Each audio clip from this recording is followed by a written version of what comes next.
Good evening, folks. Welcome back to another Wednesday night hobby hangout. Hope everybody's well. Hope your week is going okay. We're at hump day, middle of the week. Looking forward to the weekend. What's everybody been up to this week? Anybody got any games in so far? It's going to be a game-free week for me this week. I've got plenty of work to do. I've been streaming Monday. What did I do last night? I actually watched Avengers Endgame last night while my wife did some decorating. And then I'm streaming tonight, and then we got D&D tomorrow. We're going out for a family meal on Friday. We're visiting family over in the northwest on Saturday and staying overnight. So yeah, hobby's a little bit on the light side this week for me. But yeah, I'm getting my Wednesday night hobby hangout. So at least I'm getting my regular weekly painting session at the very least. I have been doing some painting this week because I've obviously been doing stuff sort of work-wise, if you like. I've been finishing off the Union for Wild West Exodus, and tonight we're going to be painting up some more of the Enlightened side. So let's have a look and see who we've got in the chat tonight. Some nice keen folks in. Blizzard's in nice and early, saying shiny. Nice to see you, mate. Hope you're well. Mr. Super Pumpkin Man, nice to see you, buddy. Mark Wright, good evening to you, sir. Busey, hello. Just saw your picture, mate. Is that pot holder thing on Thingiverse? I must print myself off a few. Excuse me.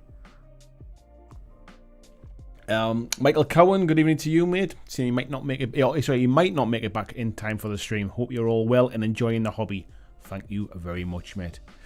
Where are we up to? Peter saying salutations and good vibes to all. Nice one, son. Ed, nice to see you as well. Hello, Frantic as well. Christian says D&D's the 18th, unless I've messed up the calendar.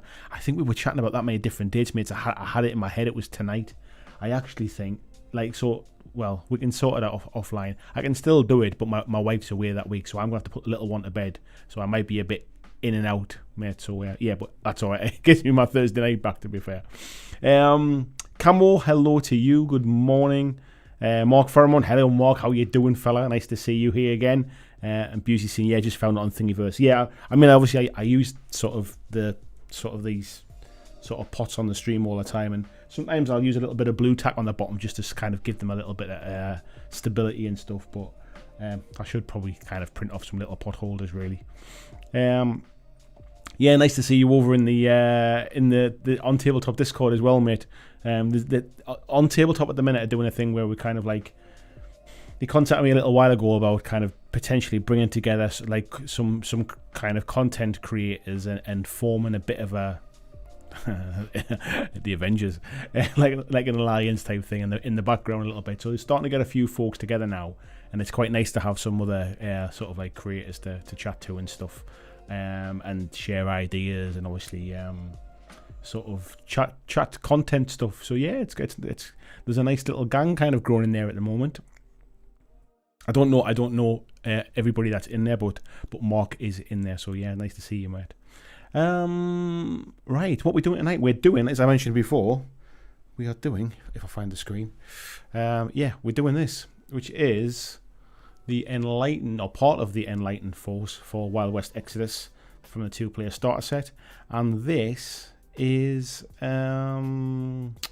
what's it called? Smash and Grab. The name went out of my head there. I was reading the comments and forgot what his name was. Smash and Grab, yeah, for the Enlightened. So last week before, I think it was, we painted up this one. I haven't done the base yet because I hadn't decided how to paint the bases, but I have since done bases now. So for my Union side of things, that's kind of how I've done the bases.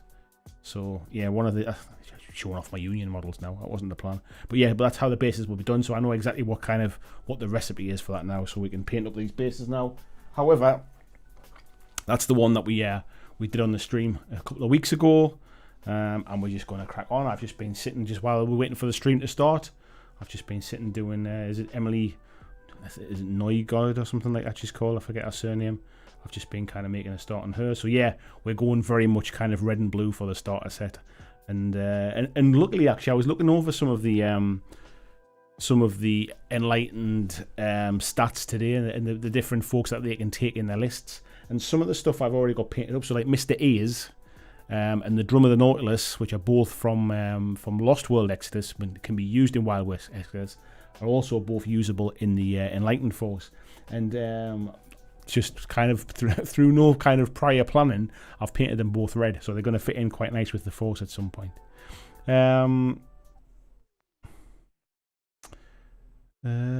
Joachim saying, good evening, can't hang out for too long, getting up early tomorrow. Yeah, so are you guys still on a different time zone as well, mate? Are you still an extra hour ahead? Mark saying, yeah, it's been a while since Free mentioned it to me, but sounds great fun. Yeah, she mentioned it to me a little while ago. We had a call and had a little bit of a chat about it, and it's kind of starting to come together a little bit now. Busey said, yeah, just search Citadel washstand. I should know that, really, shouldn't I? And Peter says he's got the 18th marked in. I think I had 2 dates in my diary. I think that's what the problem was, mate. Tisney Brain Drain, good evening. Mark said he's such a cool looking dude. He's I just like the model itself. I mean, obviously the way I like to kind of paint them, one, because it gives it like a bit of a lighter base to start from, but also because obviously if I paint stuff black, they're really hard to see on camera. I always like to give it like a white dry brush over the top, but it just really picks out the details and stuff. If I can come in a bit closer, you can really kind of see the detail. I must admit the War Cradle plastics are very, very good. Some of them were a little bit fiddly to build, but this one wasn't. This one was nice and straightforward. But yeah, there's plenty of detail on these fellas, and I'm looking forward to spending a little bit of time and painting him tonight. Mark says that blue is so nice. Yeah, it kind of stands out. I kind of had this chat with Jill in our Patreon chat this week. And she was saying about the blue kind of standing out, and I said, to be honest, the way I paint stuff now is I kind of always have one eye on sort of having them photographed or having them in a video and standing out against like backgrounds and against like sort of terrain and that type of stuff. So I kind of, rather than painting it to look its best, if you like, I tend to end up painting stuff so that it stands out on camera a bit more, and that's certainly what the plan was for those. Yeah, Mark says, I've not seen the new rules yet, but so many robot dogs is scary. I think it was always scary, mate, to be honest. Right, let's make a start. So, as we did with the Strider Cav, when we did this one, we're basically starting with like an overbrush, if you like. For those, I don't know if that's the right term. Essentially, what I would call an overbrush is like a dry brush, but slightly heavier. So it still kind of picks up the high spots, but it kind of goes a little bit heavier than that. So you still get some sort of leaving some in the shadows and stuff, leaving some in the recesses there, like leaving it black if you like. But yeah, like a bit of an overbrush is more like a heavy dry brush.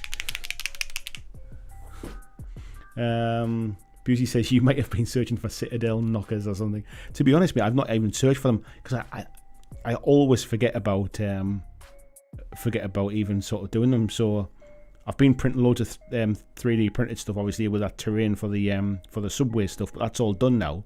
So the 3D printer hasn't been on for like a week or so. But I got sent something yesterday, so I've put the 3D printer on, so it's kind of whirring away in the background there, printing something. And I always kind of I go through those phases of like I'll find something I really want to print, or something will crop up, or I'll get an idea for something, and I'll be printing away, and then when it's finished, I kind of almost I don't like necessarily go looking for stuff, or have like a big list of things that I wanna get printed. It's just ideas will come up, or somebody might contact me and say like, would you be interested in taking a look at this kind of thing, or like we're just doing sort of like we've got some new bases or something. Would you like to try printing some? So there's that kind of stuff, really, like things crop up. Let me get it on camera, that would be helpful, wouldn't it? Morning VJ, how you doing, fella? I was reading your comments today while I was having a quick cup of coffee. I've been a bit busy, so I haven't been too chatty today, but I hope you're feeling a bit less stressed this morning, mate, and I hope you get everything done for your gigs at the weekend. Doesn't sound like you've kind of been left in the lurch a little bit, covering for somebody there, I think. Mark saying mine haven't been off. In fact, 2 of them are running right now. Yeah, I've got 2 printers. I've got one PLA and one resin one. And I'm not really into printing miniatures as such, because I tend like it sounds like I'm kind of like flexing a bit, but I'm really fortunate to get sent quite a bit of stuff. So I'm never really kind of like short of things to paint and things, if you like, and things to play with. So I'm not. It's not like I'm like in desperate need of like lots of miniatures for stuff. So I didn't really buy the printer to print miniatures, if I'm perfectly honest. I mean, I'm kind of fully aware that you can, and I know that's maybe the main attraction for a lot of people. But the PLA one, I definitely feel like I'm getting my money's worth out of it, sort of printing terrain and doing bits and pieces for that. And I'm more than happy with the PLA one. The resin one, I feel like I kind of use sort of sporadically. So I've printed bases and stuff. It's nice to get some nice kind of like sort of sculpted bases, so I haven't got to spend too much time, because I'm not much of a scratch builder or much of a modeler in that respect. I get more enjoyment from just painting than I do from kind of like craft and stuff, if you like. So I've used it for that, and I've been using it for my Marvel board to print off things like sort of ticket machines and little benches and sort of rubbish bins and things. But yeah, it's not. I wouldn't say it gets. It's been good value. It's been good money. It's been sort of like, it's been. I haven't wasted my money. That's what I'm trying to say. It's been a good value. I'm definitely getting my use out of it. But there's never like a long list of stuff that I'm sort of desperate to print out. Right, let me get the silver off that one. VJ says the Monpok Kickstarter is going to kill me. They keep releasing add-ons with factions. I tell you what, mate, that's Mythic Games all over it, mate. You'll be 900 quid in before you know it. Fast Panda, how you doing, son? Nice to see you. Hope you're keeping well. Stu, good afternoon, good evening, good morning to you. And VJ saying, yeah, it's been tough, but after tonight I should be out from under the pump. Nice one, mate. That's what I like to see. Sometimes a little bit of stress, and you can kind of just knuckle down and push through it, but your body doesn't cope with doing it on a regular basis, that's for sure. I don't mind a little bit of like work stress like that, to be honest. I tend, historically, I've always worked better under a little bit of pressure, and I tend to sort of, I wouldn't say I intentionally leave things to the last minute when it comes to work, but I tend to like work better with a short deadline. If I've got loads of time ahead of me, my mind kind of just goes, don't worry about it now, don't worry about it. So yeah, I tend to do better with short stuff. VG says currently about 220 Australian dollars or US dollars in. Yeah, expect that to kind of double or triple, mate, I would imagine, if you want to kind of stay in it. Kaylee, good evening. How are you doing? Says my hobby is weird tonight, painting Polly Pocket cats to go on a win cake. So many questions I've got there, Kaylee. I don't even know where to start. First of all, is it your wedding cake? That's what I want to know. Is it yours? And secondly, if it is, why are you having Polly Pocket cats? Richie saying, don't tell the better half. I hope you got headphones on, mate. I hope this is muted. Busey saying, haven't used the resin printer for months and I've got some expired resin. Wondering if it'll be okay or have to dispose of it. I'm sure it'll be fine, mate. I'm assuming. I think as long as you give it a good shake, I can't imagine it's going to be that bad. Yeah. So, right, let's start with that one, and then he says, licking his brush.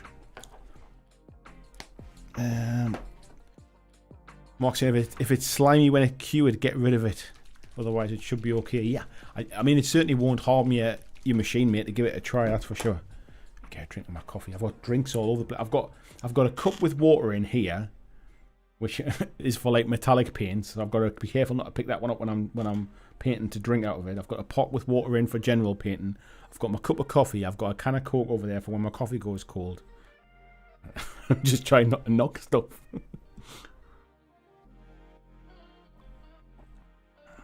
Mark says, after Monday's live stream, I decided to get the Marvel core set. You won't be sorry, mate. You won't be sorry. As you know, I'm a big fan. Mark said, I have a clear resin here that went off in June, but still seems okay. I've just bought some of the water washable resin actually to try for a change.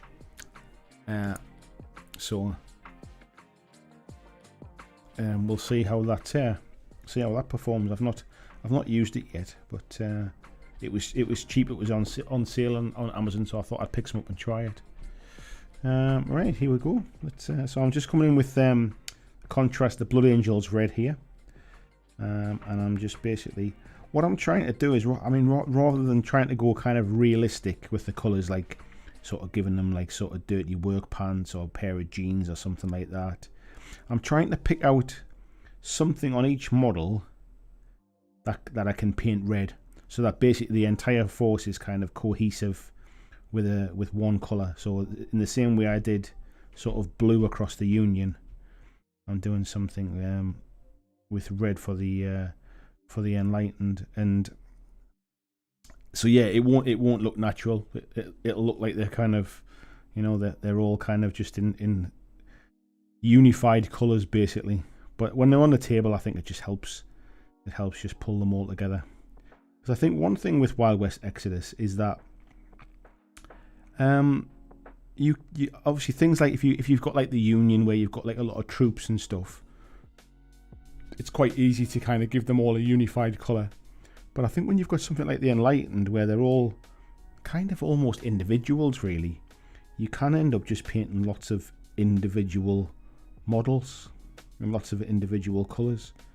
And you somehow have to try and sort of pull it all together to make it look like an army, like if you look like a cohesive force. So that's why I've done it like this really. It's like, I'm not suggesting it's everybody's taste, but it's mine, and that's all that matters. So there you go. So yeah, let's I'm sure there'll be some people turning their nose up with this when they see it.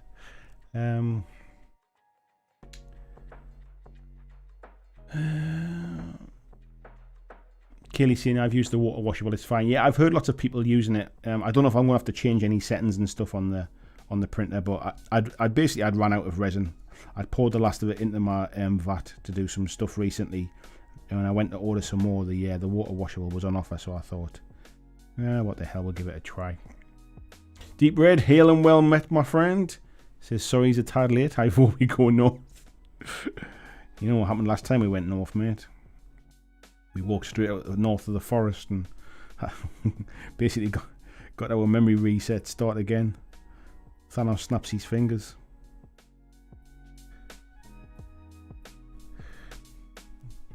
Moose Moosington, good morning, legends. He says, good morning to you, legend. How are you doing, mate? Nice to see you. I hope you're well.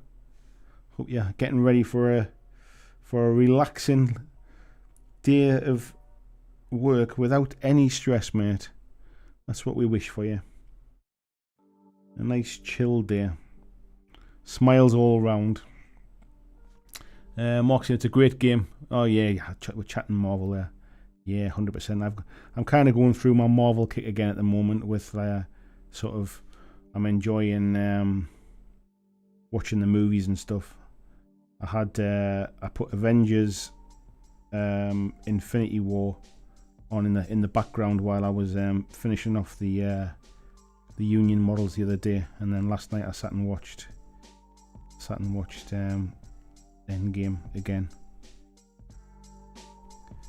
So yeah, I've got my Marvel kick on at the moment. I'm a big fan of those movies. I know not everybody's a superhero fan, and people think there's been too many Marvel movies and stuff, but it's my kind of jam. Popcorn stuff, I can switch my brain off, just absorb it.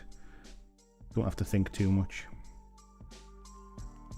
I saw that I'm not getting around to watching Legend of the Ten Rings yet, and then I saw the other day that it's coming to Disney Plus on like the 15th of this month, so I'll probably just hang on now and just watch it on there.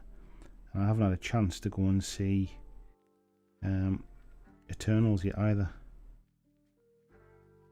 I'll have to try and squeeze that in at some point, although I will be going on my own because it's really hard to get like a babysitter for me and my wife to go to the cinema.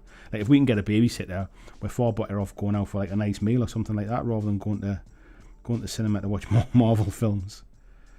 So yeah, I have to try and squeeze in a cinema trip.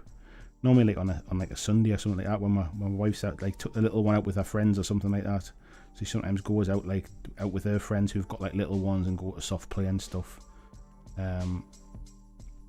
That's the kind of like, that's when I normally kind of squeeze out for that stuff.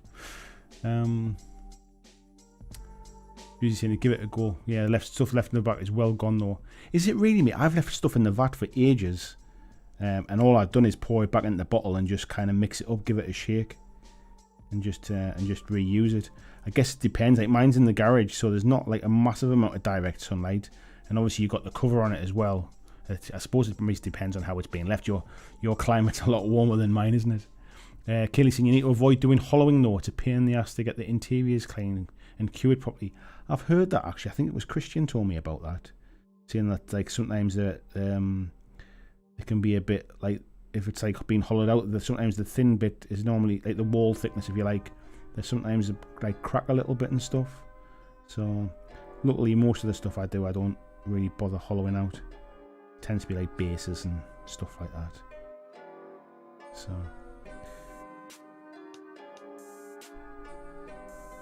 right, so we've got a basic, looks like something from Sin City at the minute, doesn't it? So we've got the basic kind of like red on there. No idea what colour we're going to do the stripe down the side. We might go white. That might be a little bit optimistic, I think, but we'll see how it goes. But yeah, so that's, we've got the basic, that is Blood Angels Contrast Red.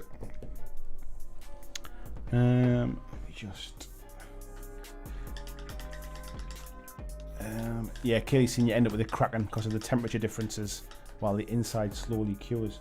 I found some like anything that you hollow out, it's a nightmare kind of getting the insides clean, to be honest. So I tend not to bother so much now and just have a slightly heavier model. Moxie and Shang-Chi's amazing, so good and very funny. I did like the trailers, mate. It was a movie I wanted to see and I just never got around to getting to the cinema. But yeah, I'll watch it at home, I think. VGC and Shang-Chi really good. Eternals was okay, but a bit dark in places. I don't mind that, mate. I'm a bit more familiar with some of the Eternals like story stuff, like, so I was quite looking forward to it from just purely from sort of like a different timeline. I did watch a review of it the other day which said it was a bit disappointing, so we'll see how it goes.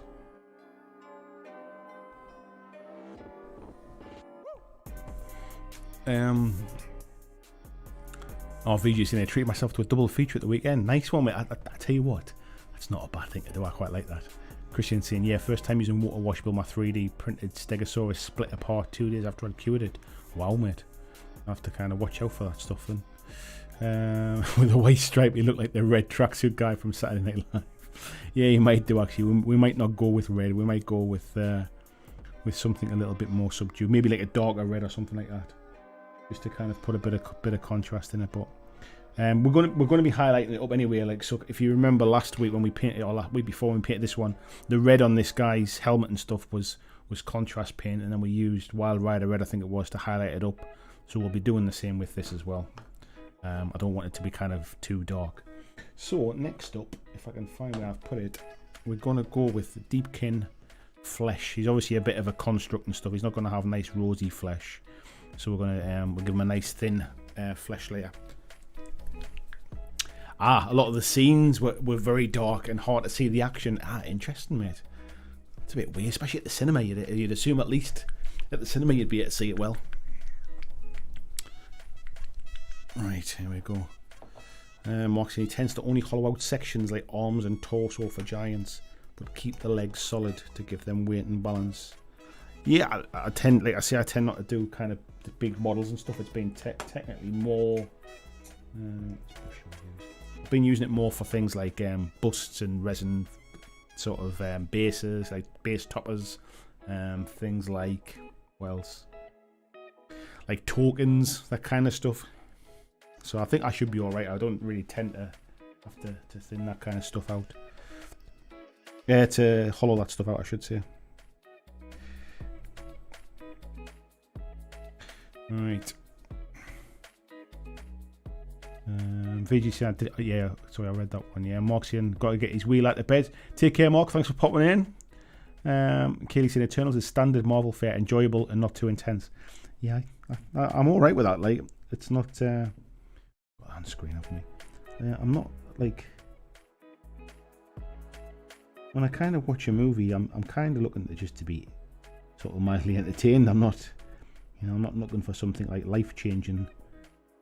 So like there's plenty of films that I'll quite happily watch. I tell you what I watched at the weekend in the background while I was doing something else was Wild Wild West, the Will Smith film, because I obviously it kind of been on my head, in my head after painting all this stuff. So I was building. That's what I was doing. I've got a piece of terrain there. I was building one of the War Cradle terrain sets. So I just put it on in the background while I was building the terrain. And you know what?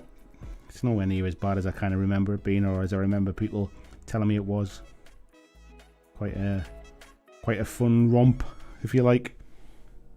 But yeah, I think I mean I'm not saying it's a great film.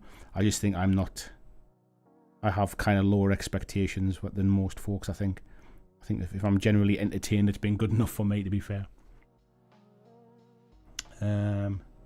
Tiberius, hello mate. Saying Batman was dark to the point you couldn't see it well. I don't remember that so much. I remember going to see that at the cinema. I don't remember it being like sort of excessively dark. It's been a little while since I've seen it, mate, to be fair. I mean, I know a lot of the movie was set at night, and let's be honest, it's Tim Burton. It could be dark in a number of different ways, but I don't remember it being particularly dark.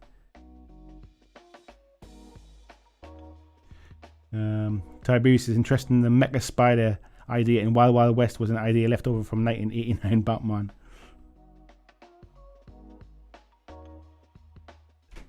Yeah, I mean it kind of had slightly more plot than I remember it having when I watched it when I was younger. It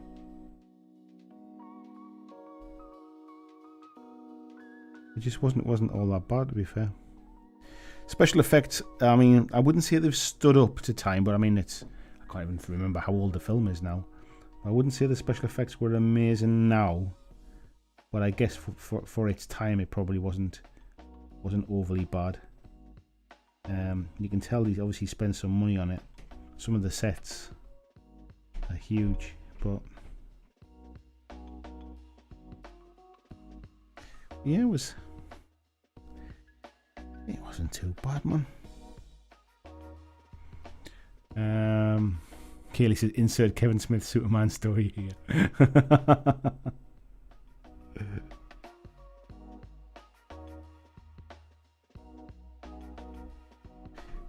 Yeah, I think I'm easily pleased. What else have I watched recently? Because I tend to put like a movie on when I'm working, kind of thing. So it's just background.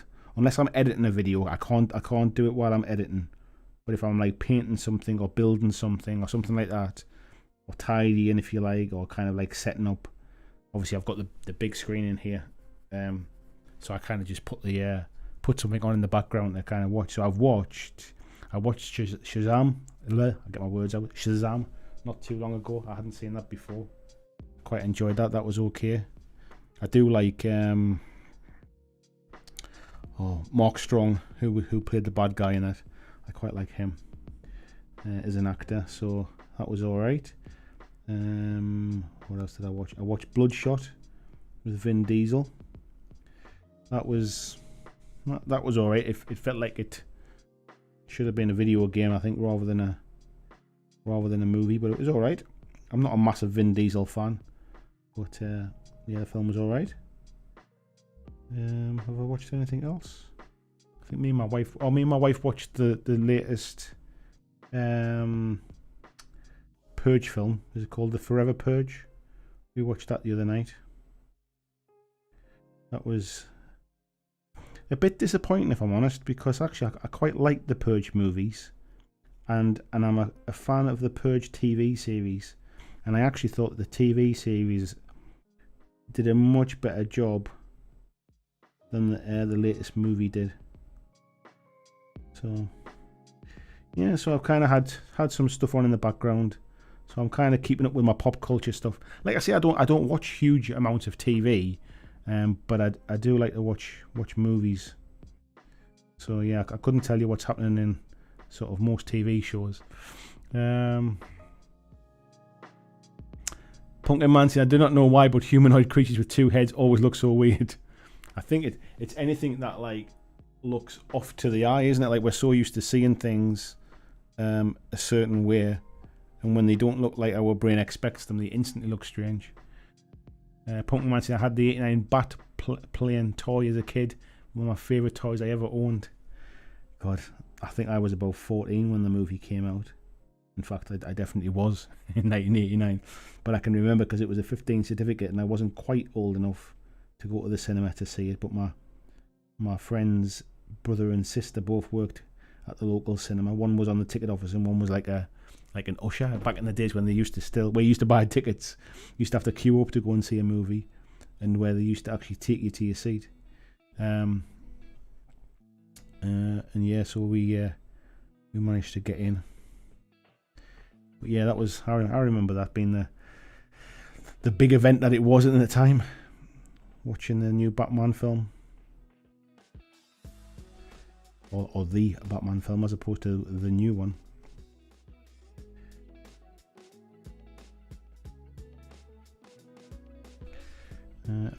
Slightly smaller tip on my bush for this, I think. Getting them little gaps. Yeah, Peter's saying Forever Purge not as good as the others. Yeah, I agree, mate. I feel like it's kind of run its course now, unfortunately. I feel like it's like the whole point of the Purge is I like the idea of the premise of it. The fact is that like for 24 hours or for one night, you feel like once a year there's this kind of like basically like there is no laws to break kind of thing. Everything's legal. And I like the premise of that it's once per year, one night. There's a lot of things they can kind of do with that storyline. But unfortunately, this one, like the idea of that, like, well, the Purge ends, but some people decide they want to keep going, kind of takes away the the premise. It's just like, oh, okay, so there's just some people who don't obey the law anymore kind of thing. Not the idea that there's kind of law-abiding citizens who this one night a year go absolutely crazy. That's got more kind of like sort of threat and kind of disturbance to it, I think. So yeah, interesting, not all the same. Tabby was saying Batman was a 12. Do you know what it is, mate? You are right, it was the first ever 12. It was Terminator 2 that I wasn't quite old enough to see. That's right. It was at the same cinema as well. The Batman one, I remember the story where the Batman one was because it was just so popular. The queues were like around the block. It was huge. Back in the days, you couldn't pre-book tickets. You literally just went and queued up to watch a film, basically. And if you didn't get in, you didn't get in back then. And we managed to basically bypass the whole queue and walk straight in at the front. That was what the story with the Batman one was. Yeah. Just because of my friend's brother and sister working there. I wonder what he's doing now. I haven't seen him in probably since I was about 16, 17. Lord knows where he is now.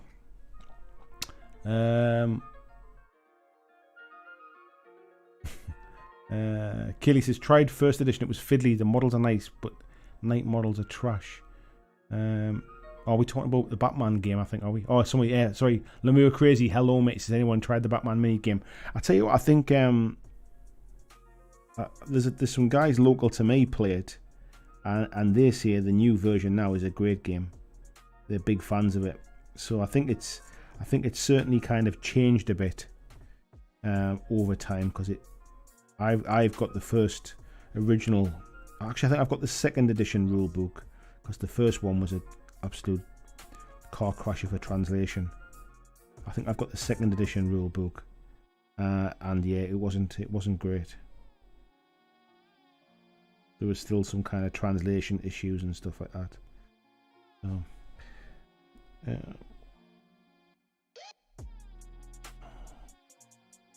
all right, let's get the bit of skin in there. The idea with this is I think I'll put a bit of a kind of thin down crimson wash on this, make it look a little bit kind of like bruised into the recesses, and then we'll layer up a bit more we'll layer up a bit more on that as well. I think what we'll do is that just to kind of, so this is not just one big kind of silver sort of block down here, because it would be dead easy to go, I'm pretty much done. Let's just do the boots and the base and we're on. I think what I'll do is I'll probably paint some of his helmet red as well, I think. Maybe pick up some kind of red dials on things, maybe some blue dials, just to kind of give it a bit of interest. Maybe put a little bit of gold or bronze into some of these metallic areas as well to kind of let them stand out. But we're obviously going to pick out all the details and things on here too. VJ says some of us haven't seen it yet. The kind of the clues in the title, mate. The fact that it's called The Forever Purge. If you read what the film's about, that's what it's called. That's what I mean about the premise of the film. Peter was saying, yeah, I like the series. They show the time in between the purges to build out the character. Yeah, that's it. I mean, I like the kind of the context of building up the kind of like the background and the characters themselves.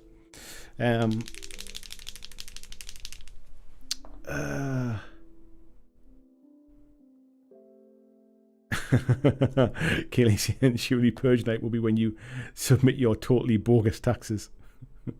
I think most people just use like that. That's just general tax night, tax time, I think. Andrew Fairbanks, hello mate, says, yeah, the good old days where cinemas were a thing back before COVID. They're still a thing now, mate. People still go to cinema.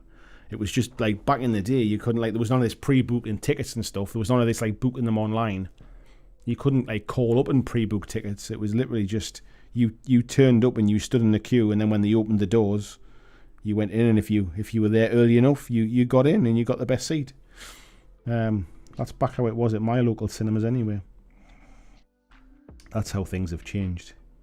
These days you can pick your seat, and you can even order your drinks and your food before you arrive, just to speed things up as well.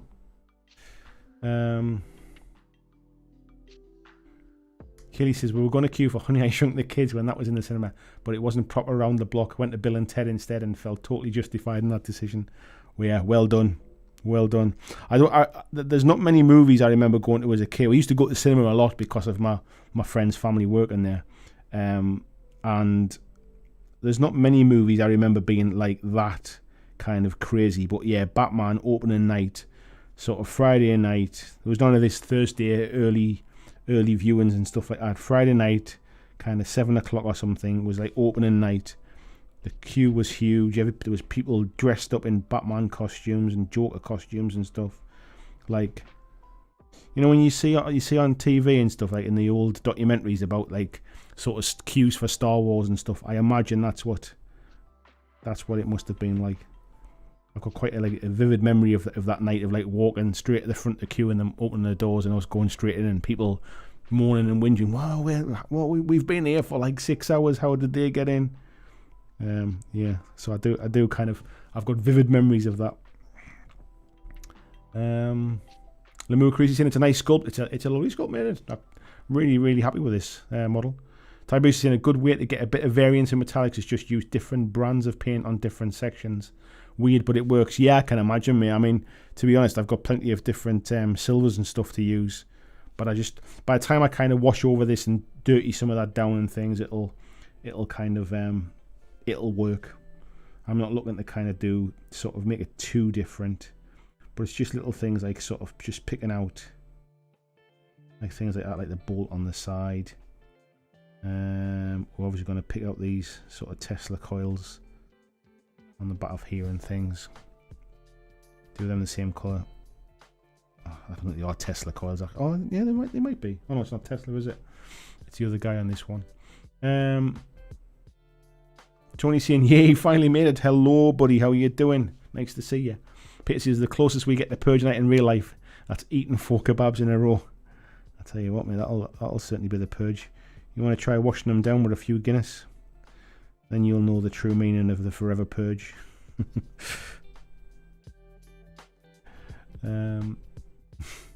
Every night's purge night when it's crawfish season. Crawfish is not something we really get here. I mean, I'm sure we get like lobsters and sort of other kinds of shellfish and stuff. I don't think crawfish is a very English or British thing, unless we call it something else. I don't think we call it Like, it's not prawns, they're bigger than that, aren't they?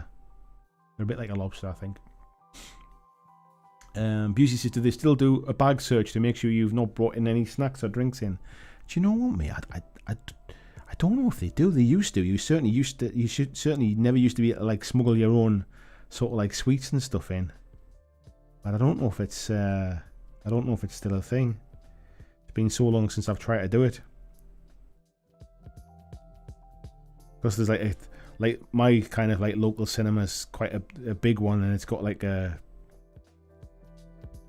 Pizza Hut and like a Nando's and all that kind of stuff outside it. And then when you go inside, there's a Costa coffee, there's a bar inside and stuff. So I tend to just sort of buy my ticket, get a cup of coffee, and just kind of take my cup of coffee in with me, really. So he says like he goes all the time. It's been so long since I've been. But yeah, I don't even know if there's a problem with smuggling in your own sweets these days. Where are we up to here? Mr. Estel, how are you doing, mate? Nice to see you. Super Punker Man says, I think the craziest movie openings I've seen were Lord of the Rings, Fellowship of the Ring, and the first Avengers movie. Both time I was in line with a group of friends for 6 hours. Johnson is crayfish. It could be, mate. Yeah, I must admit, I'm not sure whether it's something completely different or if it's just a different name for something. I'm not sure, buddy. But even crayfish, we don't eat a lot of it, do we? Busey says, hot dog strapped to your trouser leg. That's nothing to do with smuggling food to win, mate, is it?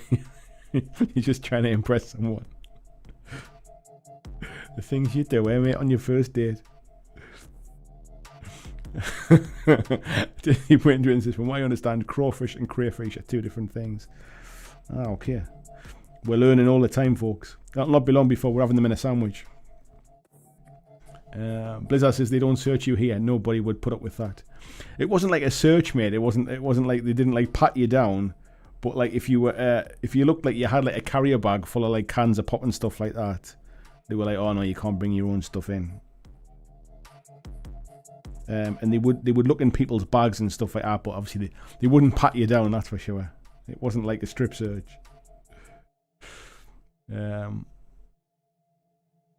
I think they're more interested in people pirating movies than sweets these days.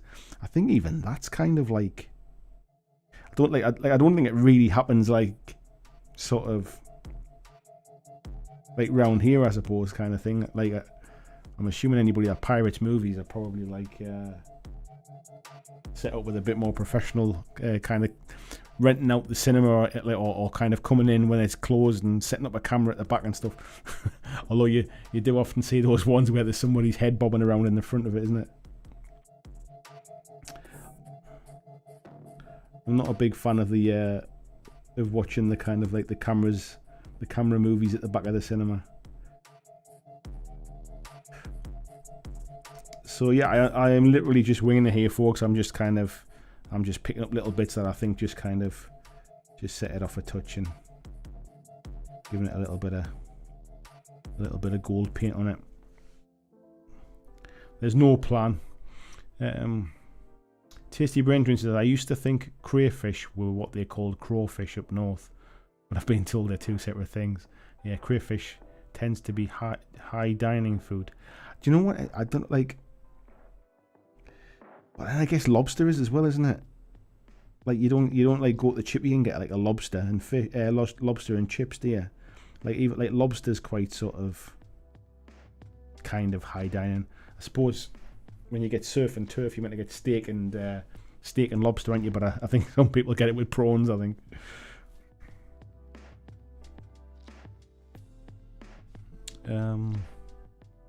Yeah, Pokemon says crawfish are closer to mini lobsters and prawns are more like giant shrimp. I think over here, mate, we just call prawns prawns. Basically, it doesn't matter whether they're tiny or you get like what's called like king prawns, which are bigger ones. But we don't really tend to talk about like shrimp in the UK. And obviously we get like sort of like lobster, but I don't even think like sort of crayfish is something you very rarely hear of. You might, like you say, you might get it in like some kind of fancy salad or something. Blizzard says that's where a good trench coat comes in handy. I had one you could hide a 2-litre in. But he says, yeah, it was so annoying when you bought those VHS tapes and suddenly someone's head bumps up. And with the days, mate. Lobster is high dining unless you're in the New England country. Yeah, I mean, kind of, even here, like, lobster's still something that you wouldn't eat very often. Like, you'd end up getting it in like a fancy restaurant somewhere. However, like, it's not particularly expensive. Like I live sort of right by the sea, and there's a bit of a fishing village there, and there's always kind of like fishing boats coming in with their lobster pots and stuff like that. So it's not rare as such. I think it's just one of those things that people don't generally cook for themselves. Like, you very rarely see it to somebody, what did you have for your tea? And they go, oh, I had lobster and chips, it was lovely. So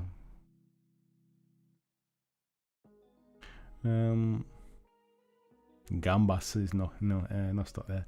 Cat Smith, good evening. Says, love is having a fiance that base coats your Marvel kit for you. Oh, it's true love, that, like, isn't it? True love with a kicker. Tony said, don't really keep an eye on anything that's indigenous to water, as I don't fancy a trip to A&E. Oh yeah, I forgot. It doesn't agree with you, mate, does it? I was never like a massive fan of seafood when I was younger, but I once went on a work trip to Italy, to Bologna, and I was going to kind of like sign off we were buying like this new machine off this company. I think the machine cost something like, was it like 1.7 million, 1.8 million? And it was my job to go out there and kind of like sort of pass it off and say, yeah, it's okay to kind of to ship, and it's okay to like send the money for it, to pay for it now. So obviously I was out there for about a week, and obviously they wanted to kind of keep me sweet, so they were kind of whining and dining me, and they took me to this. They said, well, like, best restaurant in Bologna, it's like world famous, we're going to take you to this like really nice place. And when we got there, it was like seafood restaurant, and I was thinking, oh my god, like I don't really eat seafood. But obviously being far too polite to say I don't like it, can we go somewhere else? I just got to kind of suck it up. So, and they just said, look, we'll order some stuff, like there's some local delicacy stuff. There's some stuff that's like very sort of famous. We'll order for you if that's okay. And I was like, oh yeah, fine. So this stuff came, and it was all like tentacles and like kind of bits of fish and all sorts of stuff. And I was thinking, oh my god, this is going to kill me. But it was one of the nicest meals I've ever had, and I've completely kind of changed my opinions of seafood after that night. So yes, it was a blessing in disguise.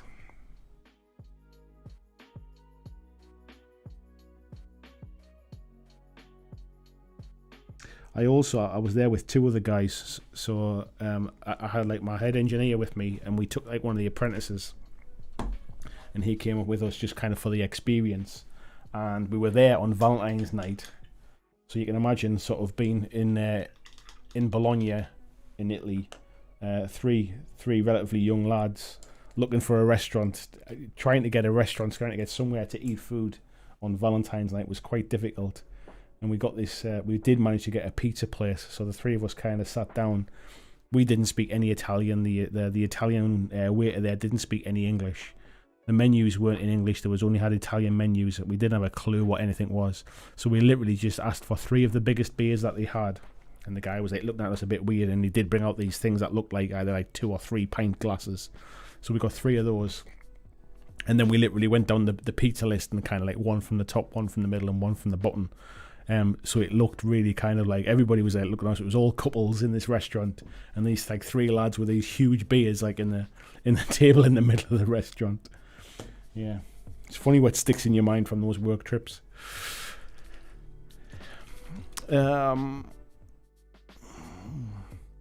Lemur says, we call crayfish yabbies down under. I think I've heard that before, yabbies, actually, as an Australian thing.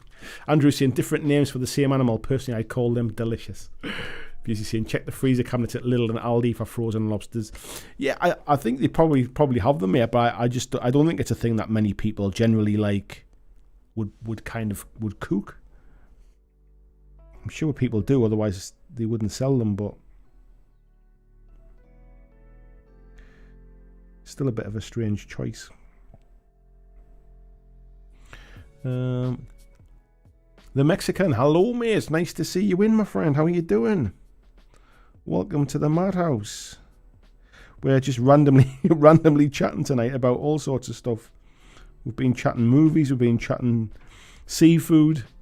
Kath says we have a crayfish net and license. Invasive American crayfish netting is delicious. Environmentalism. Butter and garlic fried. Wow. John says I did a couple of summers catching clams, cockles and oysters. I absolutely stank of mud and fish. Where was that, mate? Where did you do that? I'm assuming that was not part of your your ministry, or whatever you would call it, your priesthood. I'm assuming it wasn't part of that. Not like you've got to be a fisherman. Yeah.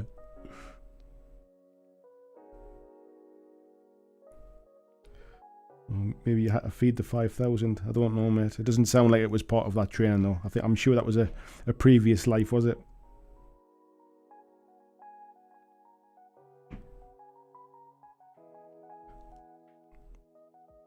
Right. I'll let that a little bit dry. I think this might not take too long, this one, folks. I see food and I eat it. Very wise, mate. Very wise. Busey says, I'm not a massive fish fan, but I like prawns, baby squid, sardines, and cod. Any kind of fish pie. Yeah, I'm not a fan of like fish pie, mate. I couldn't eat like a fish curry. I wouldn't have seafood on a pizza, but like I love sushi and like that kind of stuff. So yeah, I'm all right. Stu says the best seafood I've ever had was at the port of Piraeus while working in Athens. Oh, I've been to Greece once, but I've not been to Athens, mate. Mexican says, all good here, my friend. Good, glad to hear it, mate. Glad to hear it. Cass says, eat where the locals eat and eat where the locals eat. Food is a universal human joy. Can't go wrong. You're not wrong. Unless the locals are cannibals. And gaming also playing is also a universal human joy. You're not wrong. You're not wrong. John says, Poole Harbour when I was 18. First proper work day was on the docks at 3 a.m. It's not part of the official training, just a summer job when I was a student. Wow, mate. Wow. Right, what I'm going to do now is I've got this Carrabberg Crimson. This could absolutely screw this up, folks. But what I'm going to do is I'm going to put this Carrabberg Crimson really thin down over the skin to kind of give it like a bit of a bruised and kind of sort of tone, and then we'll highlight back up to the light stuff again. So it might look absolutely garbage for a bit, but we'll bring it back from that. Busey saying McDonald's should do a special Valentine's Day meal deal. 2 Big Macs, 2 large fries, 2 large wines, 2 McFlurries for a tenner. I'm sure they probably do. I can't say I've ever been in a relationship that would suggest that McDonald's was a good Valentine's Day location.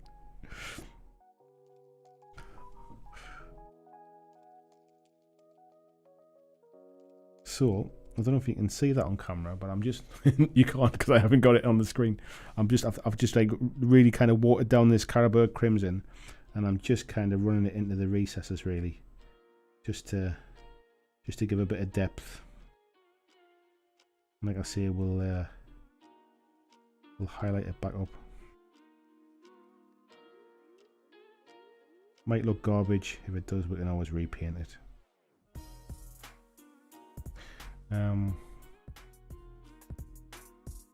Bruises usually use Druky Violet. Yeah, I haven't got any, mate. I haven't got any. Oh, actually, I might have. No, I've got the blue stuff. I haven't got the violet.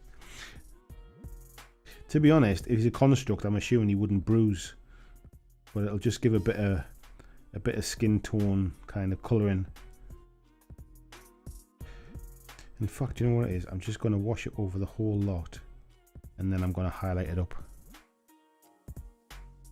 Because we're just trying to give it a bit of an unusual skin tone, really. What's the worst that happens? We've got to paint it again.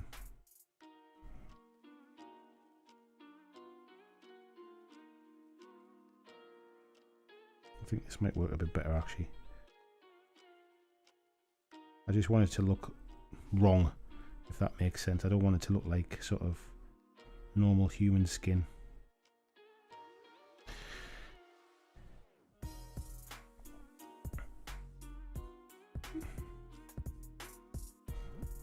We'll see how it looks anyway. Tyree says, I once went to an Indian restaurant because it had Indian people sat in it. That used to always be, somebody used to say that to me as well. Where I used to work when I was an apprentice was in a like an area which had like a high Asian population, and there's a big long street which is actually called like the Curry Mile, and it's basically all Indian restaurants, and that used to be the deal with the guys I used to work with. Used to always say that, look for the ones that where the locals are sitting. That's where you want to go. And there was one we always used to go to called Asha, and it was lovely. Not been to an Indian restaurant in ages.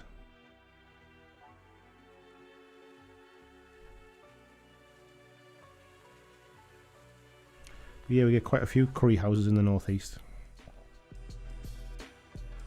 I'm assuming you get them everywhere, but there just seems to be randomly more than its fair share, I think.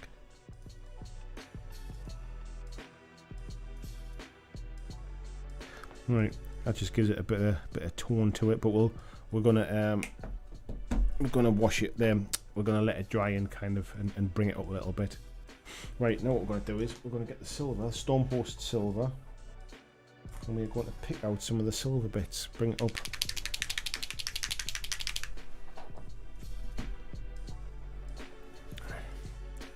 I'm just gonna drink my coffee while we're on. Excuse me. Yeah, that's cold now. That's why I've got the can of Coke, because I knew that was going to happen at some point. Right, let's make sure we're on screen here, and I'm just going to pick out some of these silver parts.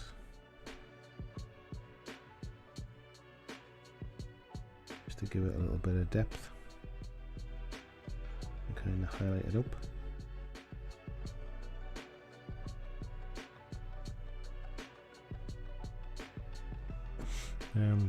Tony says, I went to an Indian in Helsinki. It was odd to look at a menu that was entirely seafood curries. I went hungry. Oh god, yeah. I'm not sure. I think even I couldn't have managed a seafood curry. There's just something about the idea of it. I think about like being like a fish pie, or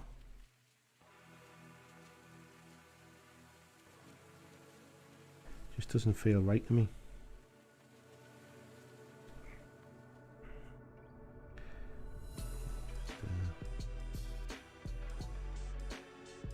Around there a bit.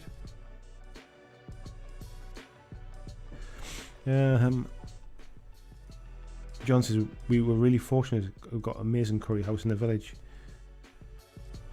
Yeah, there's a nice one not a million miles away from me, but I say we don't get out too often, really. We don't get babysitters very often.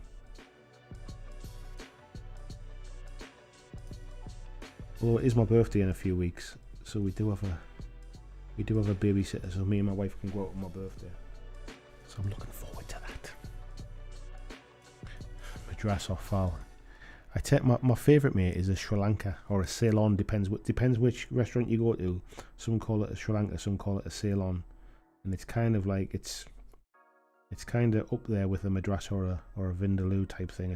I think it's kind of like Madras based.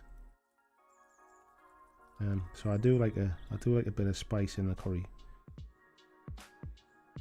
I'm not quite a foul eater though, that's for sure. I've not even tried one.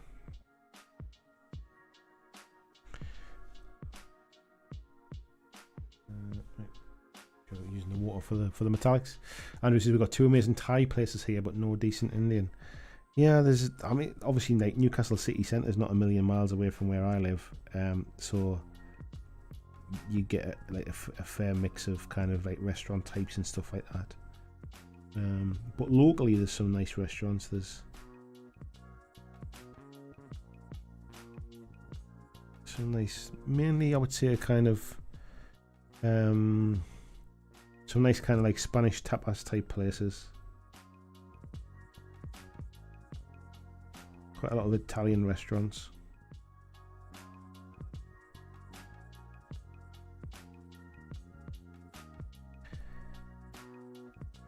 Yeah, I'm sure if you like live in like London or somewhere like that, you've got some real kind of sort of like special stuff. Like I think there's a really sort of a really nice, so I've been told, like Lebanese restaurant not too far away. That's something you kind of hear of very often. So yeah, it's nice that there's a bit of mix of stuff. Stu says goan curries are often seafood or fish. Are fantastic. I had goat curry not too long ago. I was at a Jamaican restaurant. I had a goat curry. That was quite nice. I thought that's what you were talking about at first.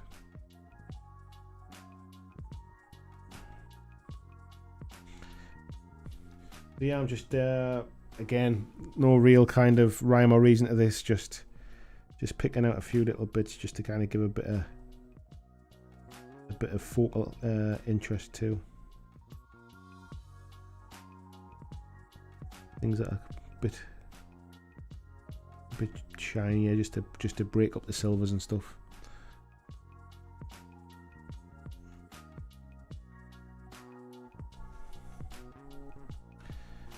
And down there as well.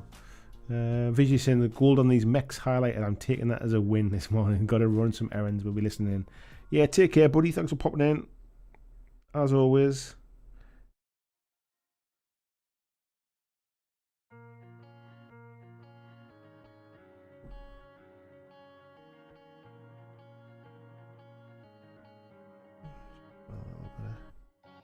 Bit of highlight over there. Take up a little bit on the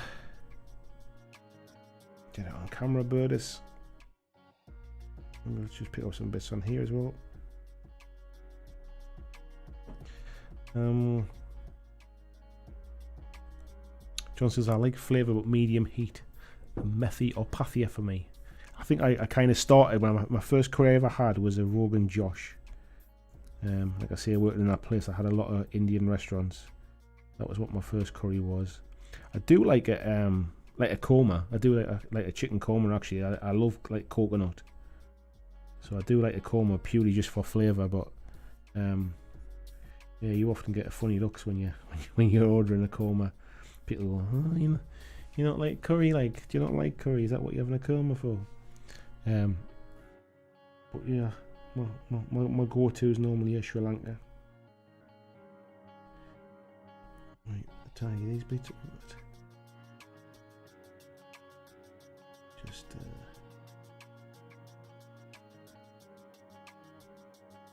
go into there a little bit. I tell you what, that red stuff, that Caribou Crimson has gone really glossy.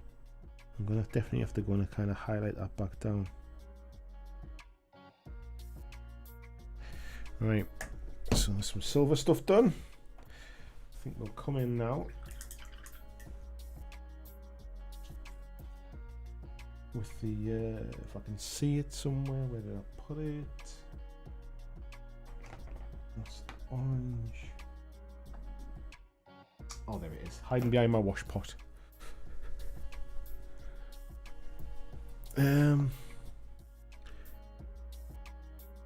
Tony saying, yeah, can't eat Thai as they use oyster sauce a lot. To be careful with Chinese food too.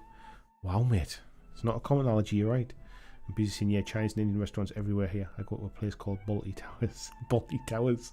That's brilliant. Yeah, Tony saying curry goat is fabulous, yeah. Kath says, bought the Curry Guy Bible, best ever for demystifying how to cook awesome curries. Everything I've tried has been amazing so far. Food, gaming, snakes, spiders, busy lady. Them snakes and spiders better watch out if one of those menus mentions them in a curry. They might be for it. They might be next week's tea. Andrew says, anyone else watch Uncle Roger? I don't even know what Uncle Roger is, mate, to watch it. I'm assuming I don't by the fact that I've got no idea what it is.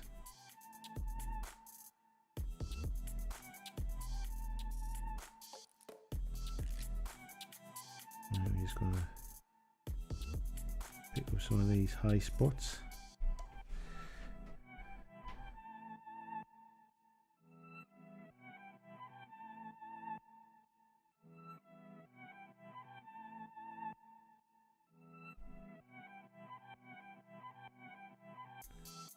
Just give it a little bit of, just brighten it with that red.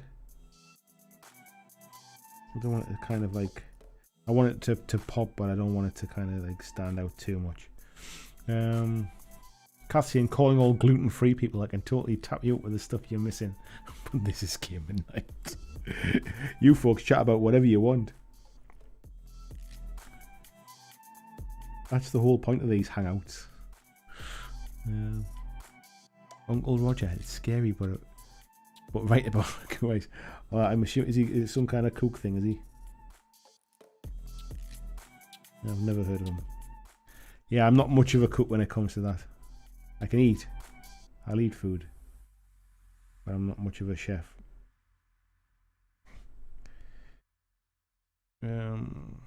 Tony's has been cooking curry since the mid-20s, since my mid-20s. It's become a bit of a hobby. I had a few disasters to start with. I'm not got a full banquet now. Yeah, there was a girl I used to go out with years ago when I was a lot younger. Used to obviously spend a lot of time at her house and stuff with her family and things. And Friday night was currying out in their house, and that was kind of a dad's kind of speciality. You know, get a nice bottle of wine and spend the evening kind of slaving away, making an amazing curry for everyone. And that was his kind of, that was his switch off at the end of the week kind of thing. And I always remember those nights. The girl was lovely as well, but our dad's curries were amazing.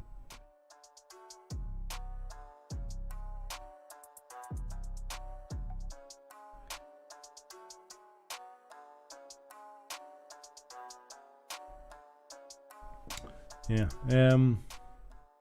Andrew says Asian comedian who makes fun of English people cooking Southeast Asian dishes.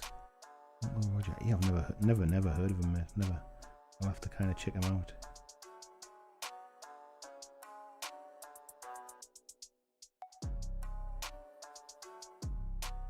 So I'm just trying to kind of follow any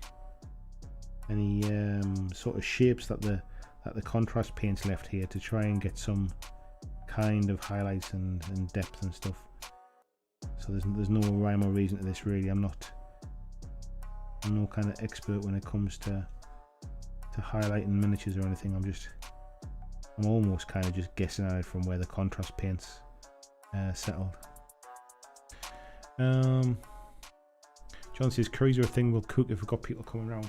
Yeah, I mean it's generally kind of one of those things.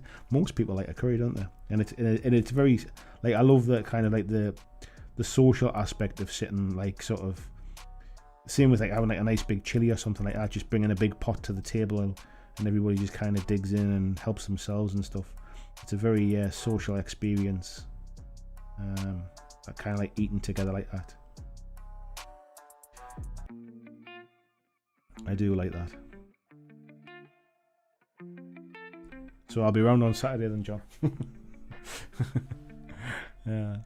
Tony says, not gluten-free by choice, and his son's celiac.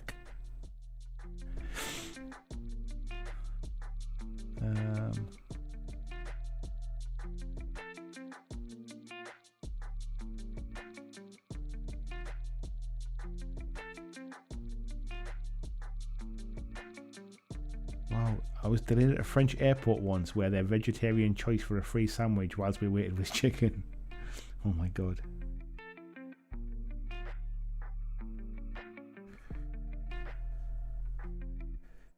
So this has come together quite nicely. Do you know, I think I've talked about this before. There's some miniatures where you just kind of go into a bit of a zen-like state, and you're almost not even like sort of paying attention. You just get in there like, oh, I'm just putting where the brushes going where the brushes are going type thing. That's kind of where I am tonight with this, really. So I apologise if it's off the screen half the time. I feel like I'm having a bit of a chill myself tonight, really, and that's not very conducive when I'm the only one who can make any noise. So I apologise. It's a good job there's a bit of music on in the background. So that's the red for now. I think what we'll do is we'll give him a black boot, I think. Corvus black's a nice kind of grey black. We'll use that one.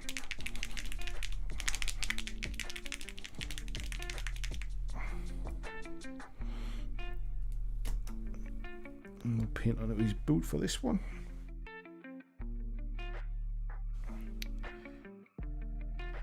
Right.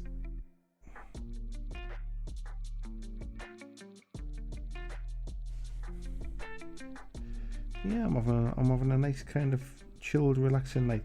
There's some nights I come to do these kind of hobby hangouts and stuff like that, and obviously kind of like, no disrespect to anybody, I'm sure you understand, there's some nights that you feel really up for doing stuff, and some nights you think, God, I could just do with an early night. Actually, I feel shattered, because these nights when I stream, I still work all day as well, kind of like painting and editing videos and kind of filming stuff and putting things together.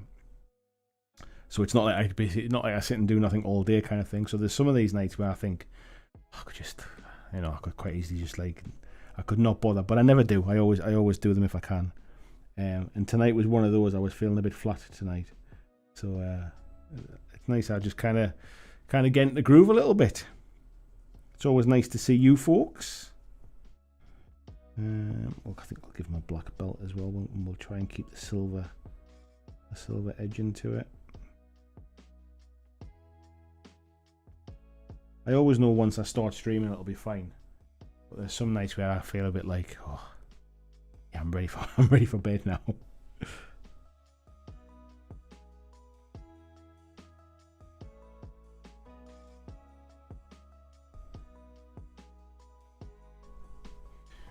It's like I know I'm getting older. My son's at Durham University, and they were having a night out in Newcastle.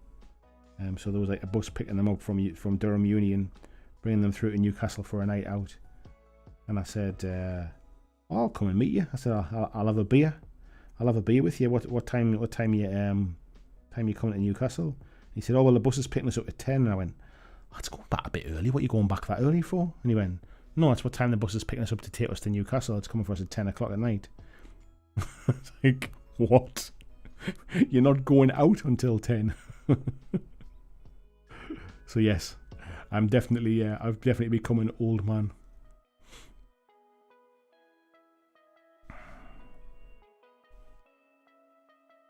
But I'm going out for a few drinks with my two sons next weekend. We're actually off to Blackpool for the weekend. Just overnight. It's their 19th birthday, so rather than just going for a beer in town, we're having a night away together, the three of us. So that should be fun. We had a good time when we went last time, so we thought we'd go again. Managed to book a Holiday Inn this time, which is just kind of around the corner from where the main bars are. Last time we stayed at a hotel that was a bit of a hike. We had quite a walk, but it was kind of summer months. It wasn't too bad, but it'll be a bit colder in Blackpool this time. So, right. That's his boot done. I think what we'll do is we'll put a bit of wash over that silver, I think, and the gold. And I think what we'll do is we'll use. I'm not using the Agrax because it went really shiny last time, even though it's not the what do you call it one. And what we'll use is we'll use the Agros Dunes.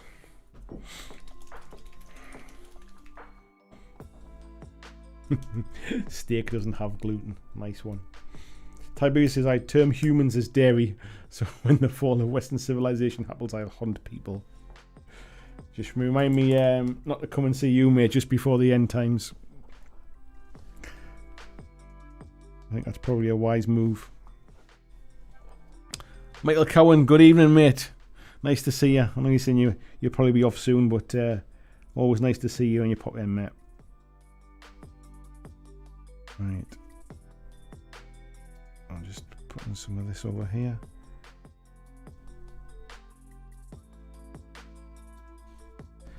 The lid on this Agros Dunes is like, there's something wrong with it. It doesn't open properly.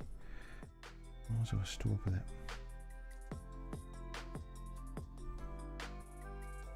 So just mush that in there a little bit. That's just taking it down a bit.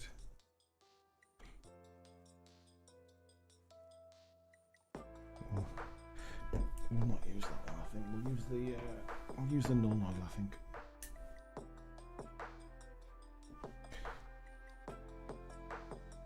I feel like we're having two chats tonight, folks. I'm just chuntering away here on my own. You're having your own little chat in the chat. It's quite nice though. It's nice that everybody's having a good time.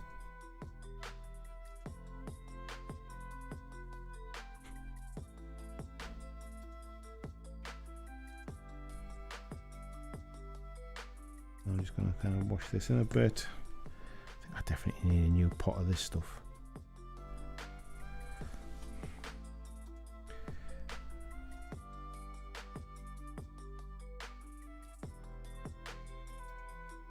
It seems really kind of... it's seen better days, I think. Oh.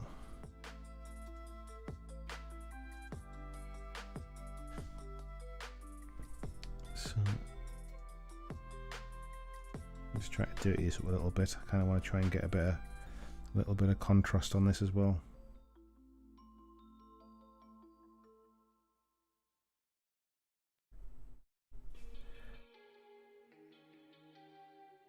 Andrew says, speaking of which, have you heard the good news about our Lord and Saviour, Menoth? Menoth. I don't know that name. I can't even think. Menoth. Do you know what it is? I'm having a brain fart, mate. I can't even think what Menoth's from. I know it's from a game. Menoth. No, I can't even think what game it is, mate.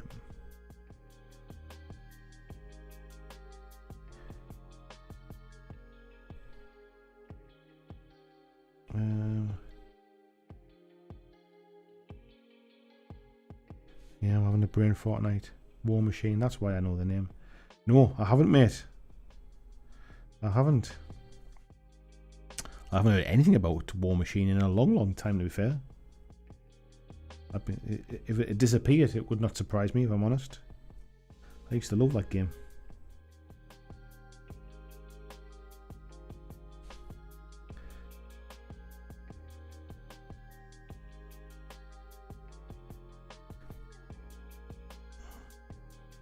It would not surprise me if they were in the middle of a takeover, if somebody bought them out. Somebody like Mythic Games, for example. Although I'm not sure Mythic would have the funds for it.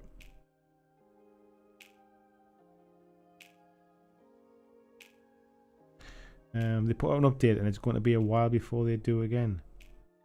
Oh, wow, mate. What was the update? I'll have to read up on it.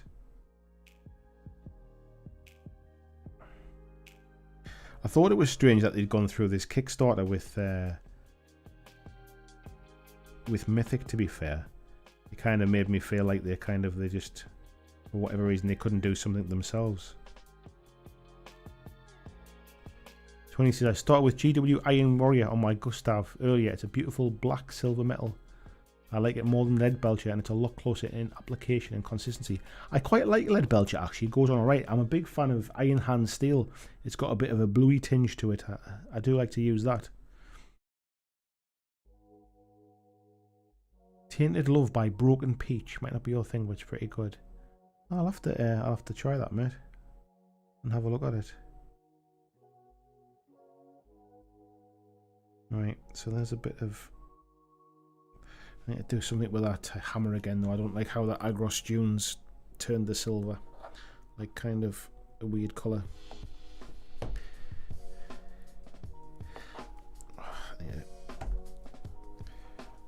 This is going to be messy, I think. You know, when the little nub in the back of the GW pots comes all the way through. There we go. I didn't make a complete disaster with it, that's alright.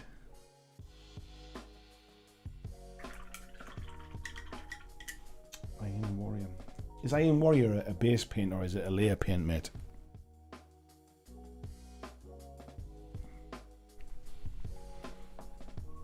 I'll have to check because I do own all of the layer paints and all the base paints.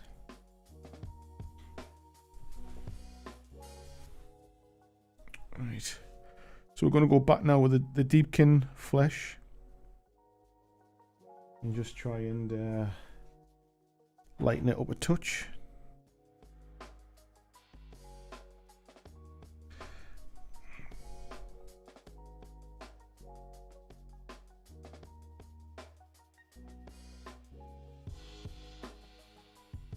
I have to come in as well and pick out some of those, the stitches and stuff.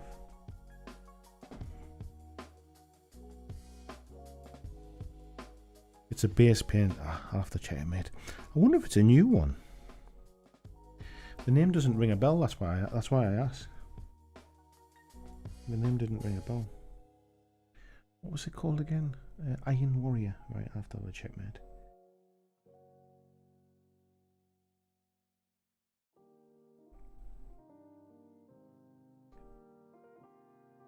Right, I've just got some of this thinned down a bit, and I'm just kind of trying to come in and pick out some areas to lighten it back up again, and leave some of those in the recesses. It's a bit too pinky as it is, but that doesn't mean that I don't like that colour as a base. James is saying it's relatively new, I think a year or two. Yeah, I mean, I bought all my paints less than a year ago, and I went through the list and bought one of every paint. But it's not a name that rings a bell, so either I completely missed it, or it wasn't on the GW site at the time, or I have it and I always forget about it.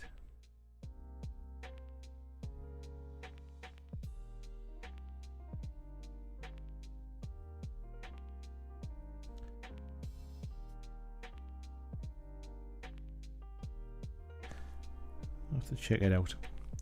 Yeah, he said it came out. Nostock saying, did it come out with the Necrons? No, that was the there's a brassy one, like a brassy bronze came out with the Necrons. Have I got it here, or is it over there? I think it was.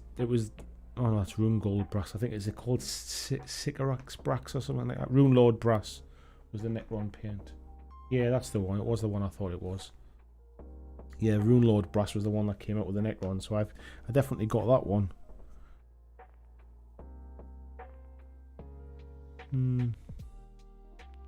I'll have to have a look. Same time as the new Chaos Space Marines for us Iron Warrior lovers. I might have it already. It's maybe just something that I kind of overlook.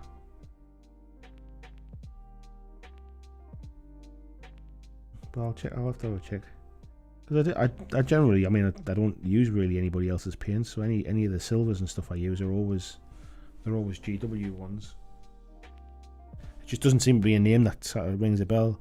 Like I obviously remember like sort of Rune Lord, Storm Host Silver. What's the dry paint as well? I always forget that one. I got it here. Yeah, I like the Necron compound's always nice for a bit of like a sort of a dry brush at the end. Michael said I bought a pot of paint my Necrons with, and then painted them to look like stone instead. Yeah. Kaylee says, "Look at my silly hobby tonight." I think we're all in one of them moods tonight, Kaylee. So what's on your painting table for Marvel and Kaylee? What are you painting at the moment? What's the last thing that you painted? Give us a glimpse into your painting table at the moment.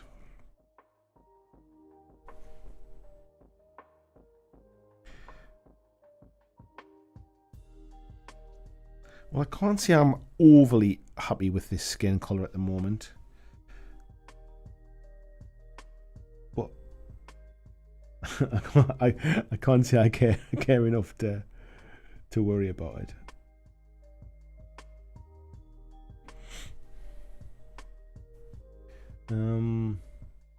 Oh yeah, Polly Pocket Cats, yeah. Polly Pocket Cats. I'm forgetting you're doing them. Oh yes, it's definitely been one of those nights, hasn't it?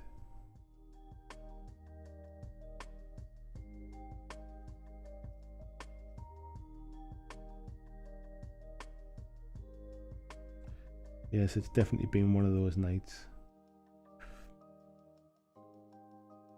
Right.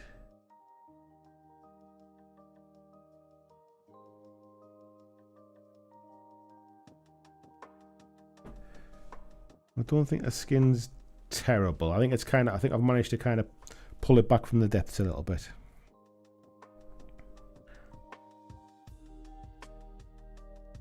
It's not what I set out to do, but I like it enough that I'm not going to bother redoing it.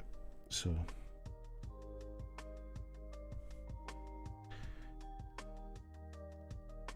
Kath says we collect paints at the same rate we build a stash of shame, like little pots are going to catch them. I'm going to buy some more paints soon, because what I've got is, it's a little known fact here, folks, behind the scenes. So I've obviously got this, like the studio where I work and stuff, where I spend all my day and stuff.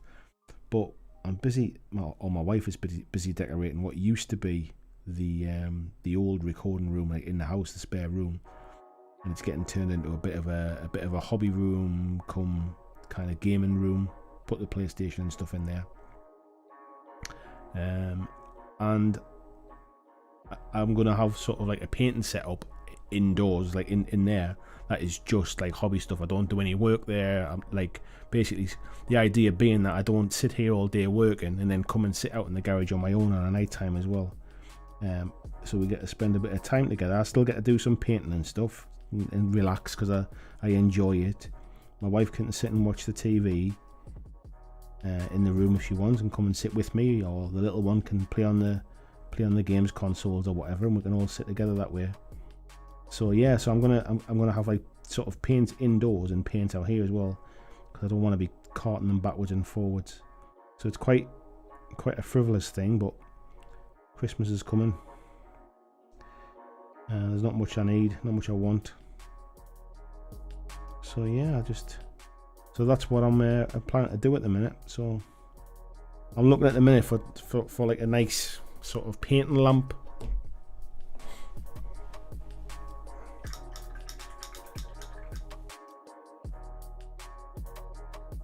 Because I've always just bought like cheap ones in the past. It'd be nice to have a decent one for a change.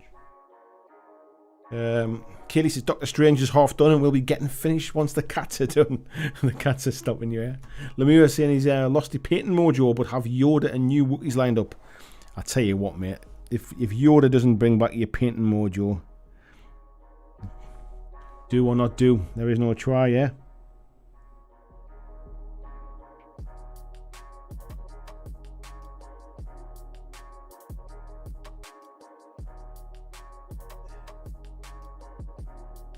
Quite like the idea there, looking like he had teeth missing.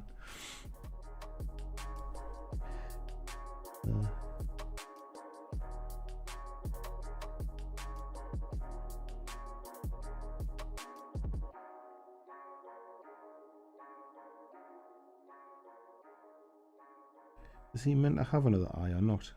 Can't work it out. I'm going to give him one anyway.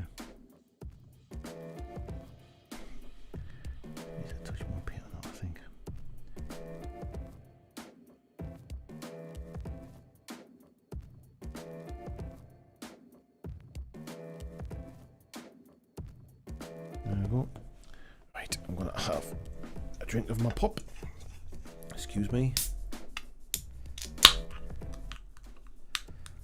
Because I'm very thirsty.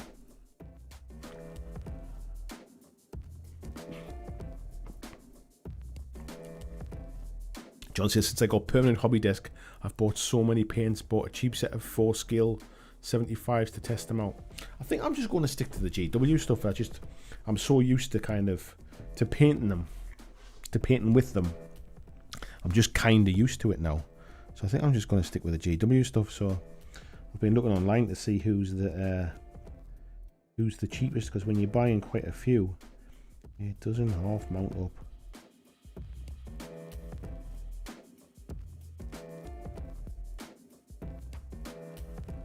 Yeah, it very quickly mounts up.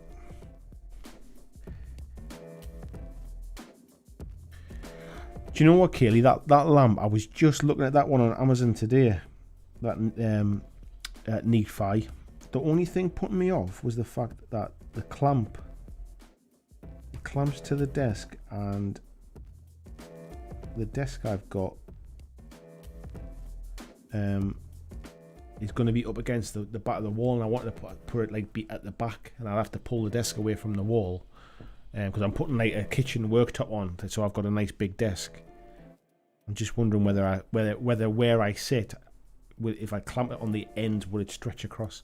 The thing with Amazon is you can always kind of send it back if if it's not like sort of not up to the job kind of thing. So I'm tempted to order one just to try it, because yeah, I've always just bought cheap lamps, and what I end up doing is I end up having like 2 and 3 lamps all over the place.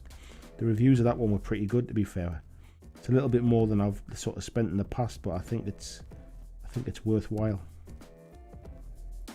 That was certainly the impression I got.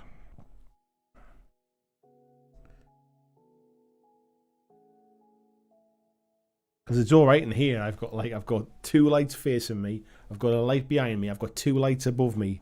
There's lights everywhere. So it's fine here. The problem is I basically spend all my day here. Like this is my work. It's like sort of coming in here on a night time for my own kind of sort of hobby. Feels like coming to work again. It's nice to have that kind of separation. And if all it costs is the price of some paints for me to be able to kind of like wind down at the end of the day and just paint for myself. Like that's what my Marvel stuff's for, really, just to paint for myself. Then it's a small cost in the grand scheme of things. Right, I'm going to repaint that hammer. I don't like how that hammer turned out.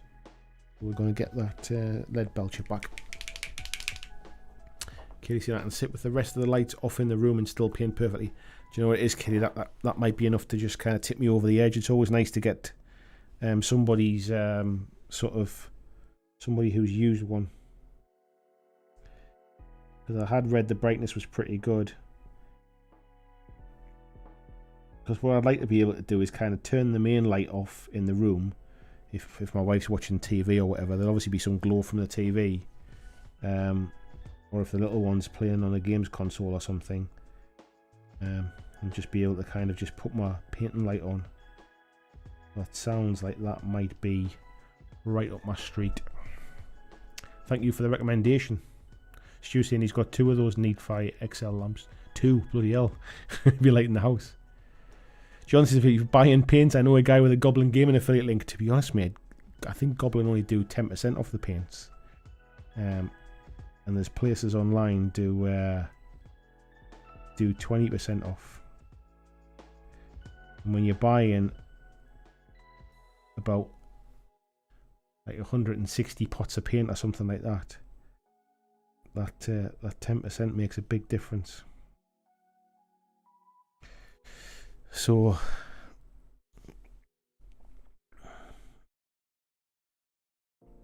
yeah, I'm just trying to work out what it's going to cost basically, because there's a local store not too far from me. Basically sells board games, doesn't really sell miniatures, or not a lot of miniatures. And I think they do 15%. And to be honest, if it's not a massive amount, I think I'd rather support like a local store when I'm kind of spending that amount of money on paints. So, and then I can basically just go and pick them up as well. I haven't got to worry about getting them shipped and then find that they've got mispicked, like they've picked bad orders and all that kind of stuff. So I'm tempted to do that as well. The viewer says that could be my problem. Work PC desk and painting desk are in the same room. Do you know what it is, mate? I found it a lot when I used to work from home in my old job as well, because I used to do the same thing, and I know obviously like now people are obviously people are working from home a lot more now as well.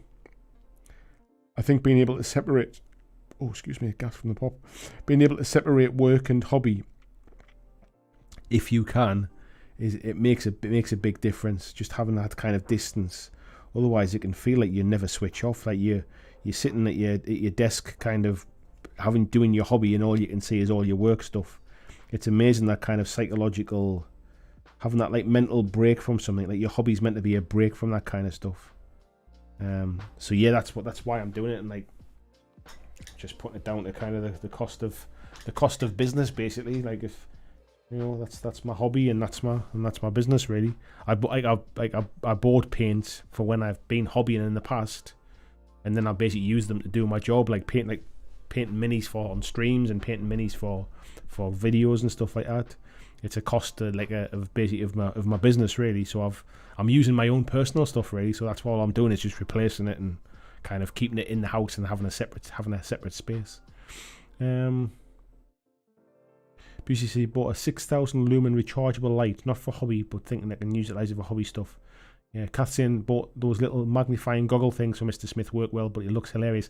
I've got a pair actually. Somebody sent me some to have a look at some, and do you know what it is? They are pretty cool. Like they just like sit on like a pair of glasses with a rechargeable light in, and you change the magnifying lenses, and they work great for like sitting painting faces and stuff like that. But you do look like a dick.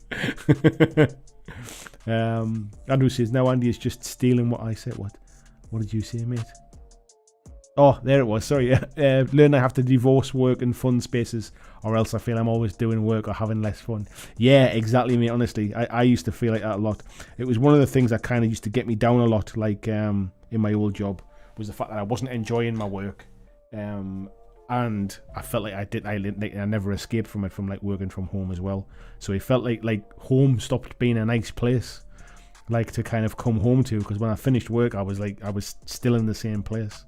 It's weird how that kind of can affect you.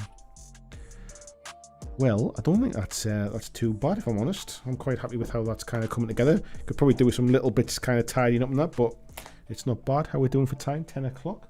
I think what we'll do is we'll paint the... I can find the colour that I want to use. Where is my... steel? Oh, there it is. Steel Legion Drab.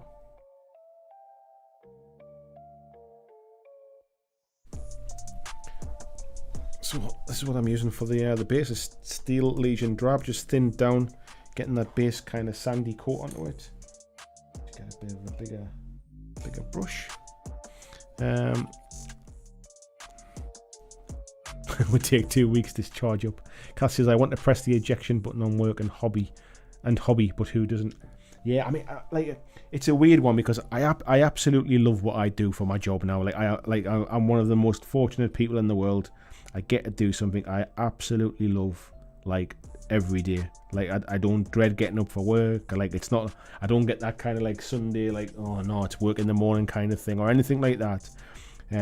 Some days it's hard to know when to stop because I enjoy what I'm doing, and it does take up a lot of my time. Like, even when I'm not like technically working, I'm still like I'm looking online. I'm in forum type things. I'm in Discord groups. I'm in Facebook groups, chatting hobby and stuff with people. Like, I absolutely love what I do, but the ability to still kind of give myself a boundary of like, this is work, and this is like for yourself, this is hobby. That was why I tried to do that thing like I said before about the Marvel stuff, is like I want just one thing for me, just to that I'm not necessarily going to make any videos on, and when I'm so that basically when I'm sitting painting, I am sitting painting for me, and that's what Marvel stuff was always going to be. I never expected to really like sort of love the game that much, if you like. It sounds kind of wanky now. I fell in love with the game. It's just such a good game. I'm really enjoying it, and so like it's madness when I'm doing that much kind of sort of playing the game and like sort of learning about the game to not talk about what I enjoy and what I'm passionate about. So yeah, I'm still going to kind of try and keep it mainly in the background. I'm going to try not to do any more kind of like painting streams and stuff, especially when I get the area at home set up properly. I've been kind of like coming into the garage and taking a few paints out, and then basically taking them back into here the next day when I'm coming back and doing stuff, and I have to keep like writing down what paints I'm using on what projects when I'm moving things around. It's just a bit of a pain really, so that's why I'm kind of having a separate setup area. Kaylee said that's why I set up a dedicated space, was working from home in the front room as well as painting at the coffee table. Being able to chill out in a different room provides a disconnect. Absolutely, yeah. My wife used to do the same thing, but she used to, when she's been working from home, she was either sitting like in the living room at the dining room table, or she was like sitting, we've got like a conservatory with a table in, or she like, which is like lovely in the summer to kind of sit out there, looks out across the garden, like the sun's coming in. It's a really nice place to sit and work. But the problem is with like, it's that switch off at the end of the day. It's that kind of like, well, like when you turn off and then we sit down and have a meal at the same place where you've been sitting working all day. Like it's hard to kind of wind down, and So now, obviously, with my oldest sons being away to university, they're obviously not coming and staying over quite so much now, if at all, to be fair. So we're basically just using one of their rooms as an office for my wife now. So she works in there, and it means that at the end of the day, she just closes the door and nobody goes in the room again. So it's quite nice for her to have a bit of space as well. Michael says his desk is my own PC hobby desk. I leave my current project on top of my printer, so I always remember it's not all work. Yeah, I think you definitely need to kind of have boundaries and be able to kind of, especially in this day and age now with, like, especially with like lockdowns and all that kind of stuff. Like, people not only were working from home, but they were spending a lot more time at home, and you very quickly like find it difficult to disassociate and get that kind of a break and stuff like that. So yeah, I think it's hugely important, much more than I think people realise. Working from home is like, it has its pros, it has its plus points, but I'll tell you what the downsides are, and not to be underestimated. Like, the commute's pretty good, I'll be honest. I don't mind the traffic working at home. And I'm super fortunate that we have the space to be able to kind of like to have this kind of place set up where I can work and then walk away from it. It makes it a lot easier for me. Right, well, I dry for a bit. Decent laptop and tablet stand is a must. Yeah, luckily my wife, the company my wife works for, have been pretty good about that kind of stuff. They've provided everybody with desks and chairs and laptop stands and all of the kind of the proper ergonomic stuff that you need, really. Let me go back to the main screen for a bit while I'm sitting having my drink of Coke. So Busey says the advantage of a rechargeable light is that you can still hobby if and when there's a power outage. Yeah, but I think the problem is I'd be waiting for it to charge that long, and I probably never would, mate, to be fair. Especially with, maybe a bit different in Spain, you get a bit more sun than I do. Tony said, I wish I could work, and sad that I can't get the help or support. It's so annoying, mate, when people are willing to do stuff and all that's stopping you is somebody to be able to give you that kind of first sort of run, that first step, or give you that support to get you started. It's shocking, mate, really. That's just the state of the world we live in at the minute, I think, is that kind of stuff is allowed to happen. Yeah, Busey saying start selling your curries. There you go, mate. There's one thing you can do. Hobby Lodge, hello, mate. How are you doing? He said, smash and grabs looking cracking, bud. Yeah, I'm kind of happy how it's coming out, mate. The skin tone ended up... Let me go, where are we going? The skin tone's not quite what I had in mind when I started, but it's coming together. It's not bad at all. I might highlight up a bit more of the silver again. I highlighted it up a little bit, and then I dulled it down with the black wash just to kind of take the shine off it, but I might pick out a few little bits just to kind of highlight it up. And I like the way the reds kind of come together. I can see kind of how it's going to fit in with the rest of the army and stuff like that. And we've obviously got Emily that I was just sort of picking at before the stream started as well. That's all I've really done on here is I've done a little bit of skin tone on it, and I've put the red contrast paint on over the silver. Obviously I still got to pick up the red and stuff and highlight it up with that. I must admit, I'm looking on my screen over there, which is the one I kind of monitor the stream with, and the red looks much brighter. It looks much more orangey on that screen than it is in yeah, I'm looking on the camera screen now. It looks much brighter. It's not visually that bright in real life, but it's something I've never ever managed to do, is get that kind of white balance right. Like, no matter how hard I try, I think it's because I've got so the screen on the camera versus the screen over there versus the screen on my laptop versus the screen that I've got over here. Like, they all give a slightly different image, and I'm never really sure which one's the true image. Like, the one on my laptop looks alright. It doesn't look too bright. The one over there, there's so many different things to try and sort of color balance them to. I tend to trust the one on my laptop because that's the one I edit my videos on, so I always know that I'll kind of reference that one. So plus that's just the cheap monitor over there. I haven't spent any time with kind of color balancing the monitor or anything. Hobby Lodge, we had our first game this evening. I saw you were going to stream that, mate. How did it go? Just going through the campaign book.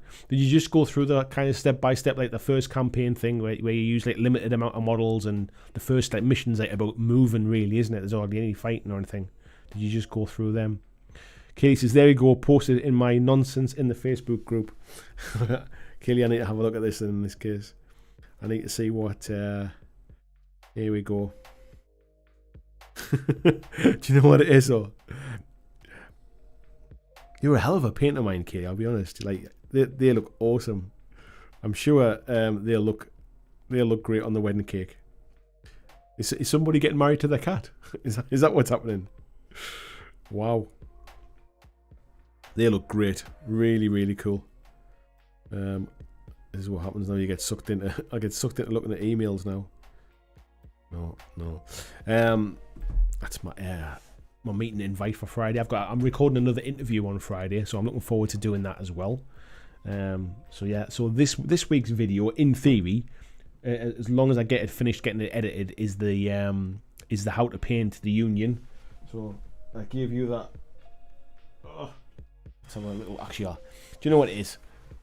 There's not many in the chat tonight. I'll give you a little sneaky peek of So this is what I kind of painted up for the Union. So this is the kind of the scheme that I went for. Super simple, super quick, dead fast. Just get them on the table. Don't worry about them.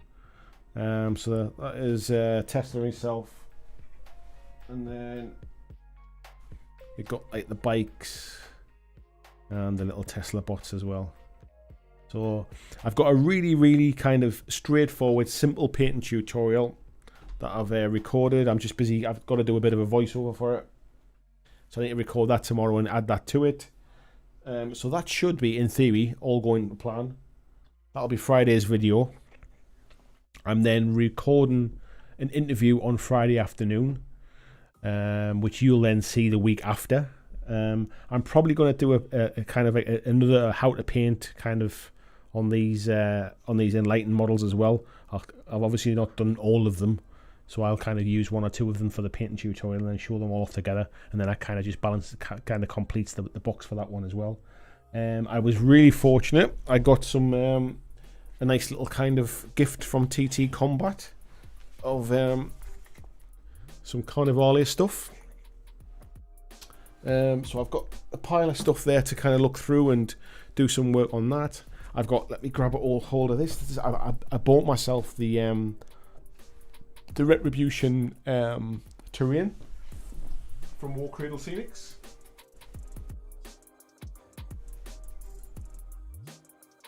So that I can get some Wild West Exodus on the channel, and that's the one of the buildings I've got. This is so basically what's just released is there's a Retribution town set, and then there was an extra building. This is the extra building, and I've got the town set over there, which I haven't sort of started on yet.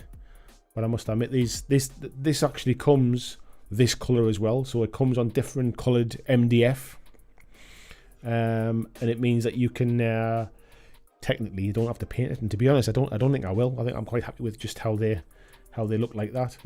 What I will say is, one thing I'll say about these War Cradle Scenics is they come where you can build them in different ways. So there was options where I didn't have to put this little outhouse on the side, so you could put something different on here. There's an option where you can have like a veranda on the top. There was an option to have a different type of roof on with like a kind of like an outdoor area. There was options on the side here as well where you could put something different on.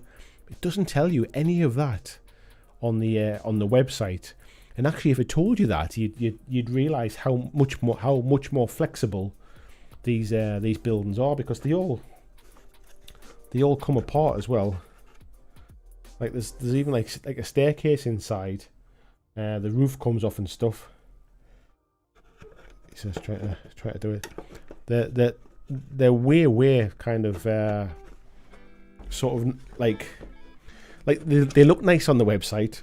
They just don't tell you how kind of good they are, really. So let's have a little look here.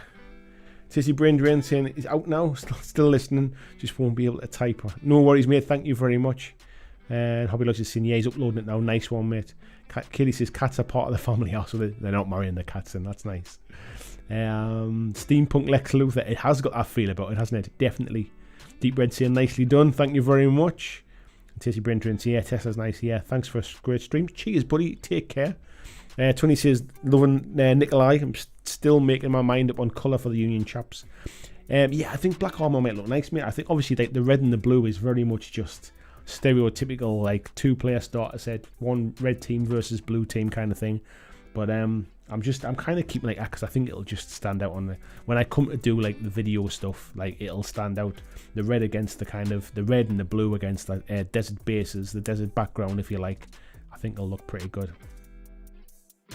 Tony says, didn't I tell you not to get those? I still need to find space for Dunsmouth. Yeah, to be honest, I'll show you the box that it comes in. Give me a second.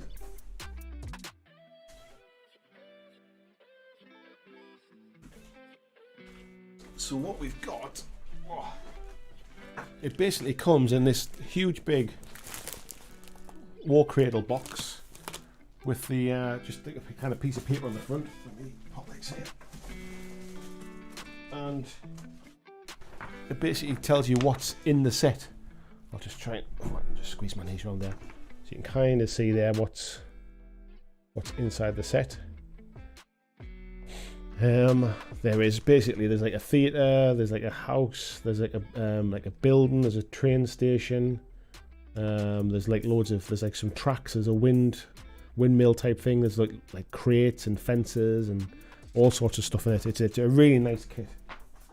There's another new kit coming out as well called is it a Prometheum mine type thing. Looks awesome as well. So yeah, I kind of hummed and hawed for a while and then decided to treat myself. There was a place online that had it for a discount, so I plumped in and treated myself to that. So yeah, that's all got to be built. So yeah, I've got plenty on the table to do. Like there's plenty going on in the background. I'm kind of half filmed with the progress of the subway thing. Like I've been 3D printing. That's one of those things that'll take me months to kind of do, and I have to like film it as I go, and then once I've done it all, I can kind of like edit it all together and upload it. There's the painting stuff I've been doing in the background. There's the other Marvel board that I was building that I've half done. I still need to finish off the Malifaux starter boxes videos that I managed to do. They need a voiceover doing. It's just kind of like it's all kind of coming thick and fast, and yeah, it's fun, and I'm loving doing it. But I need to focus a little bit because I feel like I'm kind of jumping between projects a little bit. Peter, how you doing, mate? Tony says glorious. Marco says, how does it scale against Marvel Crisis Protocol minis? Hello, mate. Let me grab a miniature for you. It should scale fine because they're actually the same scale. So, in fact, yeah, hang on. Let me grab a miniature for you.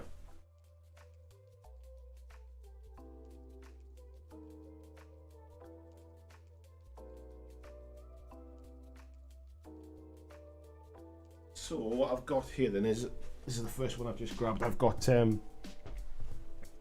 Wolverine half painted. But if I hold Wolverine up against one of the, I tell you what, let's do it under the camera here. If I hold Wolverine up against one of the Wild West Exodus models, like they kind of, the scale wise, Wild West Exodus are a bit bigger as well. So scale wise, I mean, bearing in mind he's kind of crouching down on his tactical rock there a little bit. Scale wise, they're relatively similar, pretty much the same. If anything, Wild West Exodus is slightly, maybe even slightly a little bit bigger. So when it comes to the building, let me just move my kind of hop so it doesn't go the journey. If I can find a way to get this and zoom out a little bit. If I look at the size of the door, basically to Wolverine there, it looks absolutely fine there. Like he looks like a model that would fit through that door frame. So scaling wise, yeah, absolutely no problems at all, mate.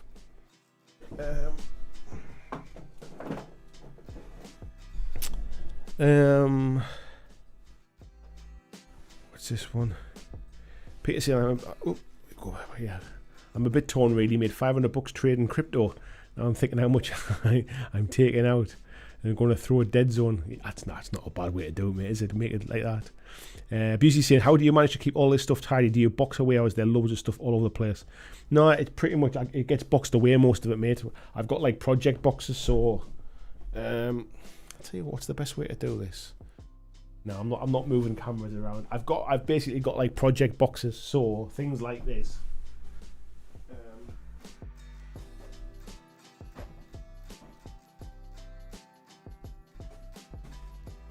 Anything that's kind of like mid-project, so that Malifaux stuff in here, a mixture of stuff that's kind of in the built stage, in the part painted stage, and some finished stuff in there.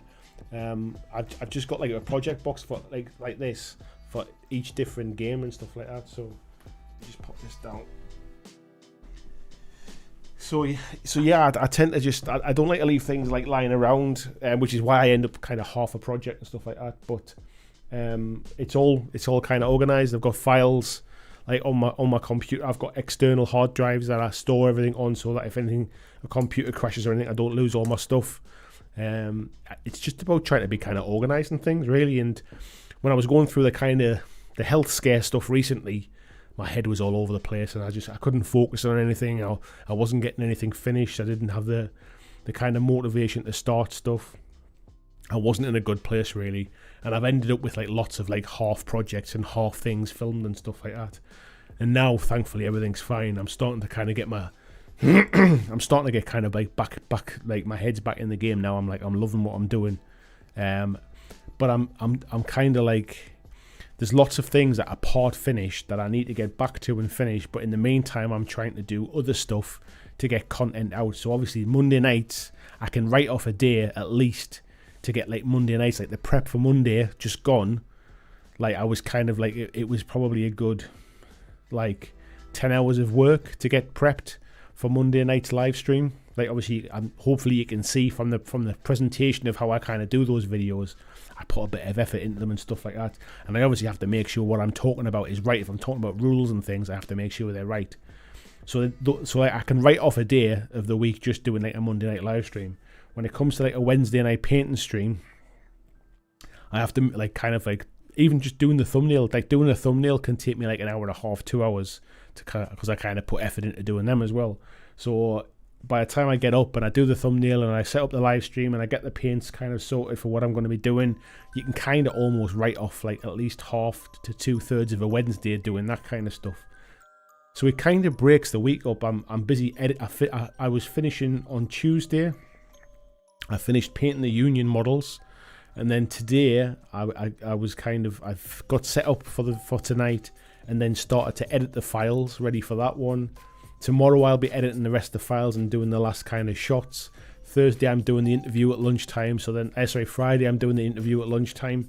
So it's weird. Like it's actually like it's surprising I can be like back to back all week. Like the live streams actually take up quite a big chunk of kind of day. It's not a case of just turning the camera on half an hour before I start and just going, right, so what we're talking about today kind of thing. Even just like sort of working on the thumbnails and stuff. So it's amazing how much time it sucks up.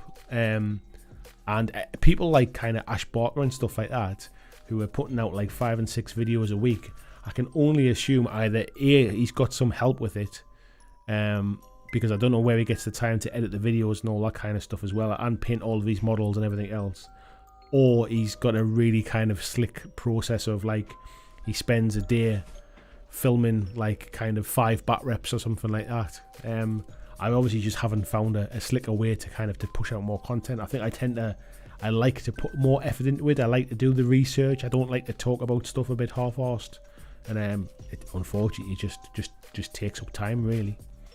Kaylee says, might have to pick your brains on the subway. It's taken me 3.5 hours to do single platform at the mo. I'm pretty sure they can print it faster. No, they can't. They can't, Kaylee. That's the problem. It took me 6 weeks of non-stop, 24 hours a day printing. They can't be printed any faster. Mark was saying, yes, spot on. Thanks, Andy. No problem, mate. You are welcome. Hobby Lodge says, really useful boxes are great for storage. Yeah, I mean, I've got like I've got Kallax shells at the end. I'm sure I did a tour of the studio thing. I've got Kallax shells all the way along the bottom of the studio down there, and all of the like kind of at least one half of them is full of kind of really useful boxes with like projects and stuff like that in, and painted minis and stuff. Kaylee says, "What's that dinosaur?" It's the Mollosaurus Rex. Let me just let me grab it. So, this little beauty, movie kind of pop, is a Mollosaurus Rex. So this is for the Explorer Society for Malifaux. I think I painted this on a stream a while ago. But it was super easy to do. Basically, primed it red underneath, Zenithal primed it green from above, dry brushed it with a lighter green, and then kind of painted all of the spikes and stuff, and just went to work on it. But yeah, I love that model. It's really cool. I even painted the eyes, and I very rarely paint eyes. Yeah, so yeah, Hobby Lodge is saying even the little ones for warbands. I've got basically, I think, are the 11 litre ones, those ones, and I've got a few of the thinner ones as well, the smaller ones. Busey says, nice, you could get one of those Dynamo label printers to label it up. To be honest, you can see through them, so I know exactly what I've got in them as well, like, and I tend to not mix and match. So I know for a fact all my Malifaux stuff that's kind of work in progress is all in one. If I look from here, I can see Wild West Exodus stuff, I can see Dead Zone stuff, I can see there's some 40k stuff there that's probably never gonna sort of do much now. It was all kind of Kill Team stuff. What am I looking at? There's Armada ships that's kind of mid painted. Yeah, there's kind of like there's a mixture of bits and pieces. There's things like my Star Wars Legion stuff that I've not really done anything with. Stu says if Ash Barker works as quickly as he speaks, it's no wonder he gets 5 videos out a week. He's painting is phenomenal. All I can imagine is, because I know he's got like kids as well. He must paint every night, and he must film every day. I just like there must be like literally no end to his day. He must be just going like from morning until night. Like I get up in the morning, have breakfast, I come straight in here and start work, and I'm always in here by about 9 o'clock in the morning, and then I'm kind of starting work for the day. I try and kind of have like a break around lunchtime. I go into a habit of like eating while I was editing and stuff. Like if I'm editing videos, I'm kind of eating a sandwich and editing a video. I've tried to stop doing that now, so I try to have a break at lunchtime, and then I kind of like about 3 o'clock I go and pick up my little boy from school, and then basically I look after my little boy until my wife finishes work about 5. Then we all kind of like sit down and have dinner, and then most nights I'm obviously kind of like a Monday night and a Wednesday night I'm coming back in here to stream again. Like Thursdays we've been doing like D&D stuff as well. Fridays and Tuesdays I try to have a bit of time with my wife and like sit and kind of like watch a movie together or something, or like sit and have a drink and have a chat and stuff and have a catch up. And then weekends I try and do a bit of family time and stuff. And it's it's kind of like trying to find time to actually game and stuff. It's a bit weird. I've been struggling, but I'm trying to get into a bit of a routine as well now of like sort of like on a weekend, if he's like the little one's got a swimming lesson, if my wife's taking to a swimming lesson, I'm trying to get down to the hobby store and try and play some games. And I've kind of lost touch with like friends and stuff like that like over the whole lockdown, so I'm trying to reconnect with them and trying to get time together to play games again. It's surprising, like working for yourself there's more to think about than I ever kind of really considered. I thought, I've worked at home before when I worked for like another company, how hard can it be kind of thing, but you can get quite sort of like wrapped up in it and quite isolated, and nobody's on your back really saying like, is this finished yet, or that's your priority, or like there's nobody to bounce ideas off, that kind of stuff. So you end up kind of you can very quickly get into the middle of 10 projects and not have anything finished. So I'm trying to get back in that routine of like Monday live stream, Wednesday live stream, and at least one more video a week, so I can get back into a routine of stuff now again.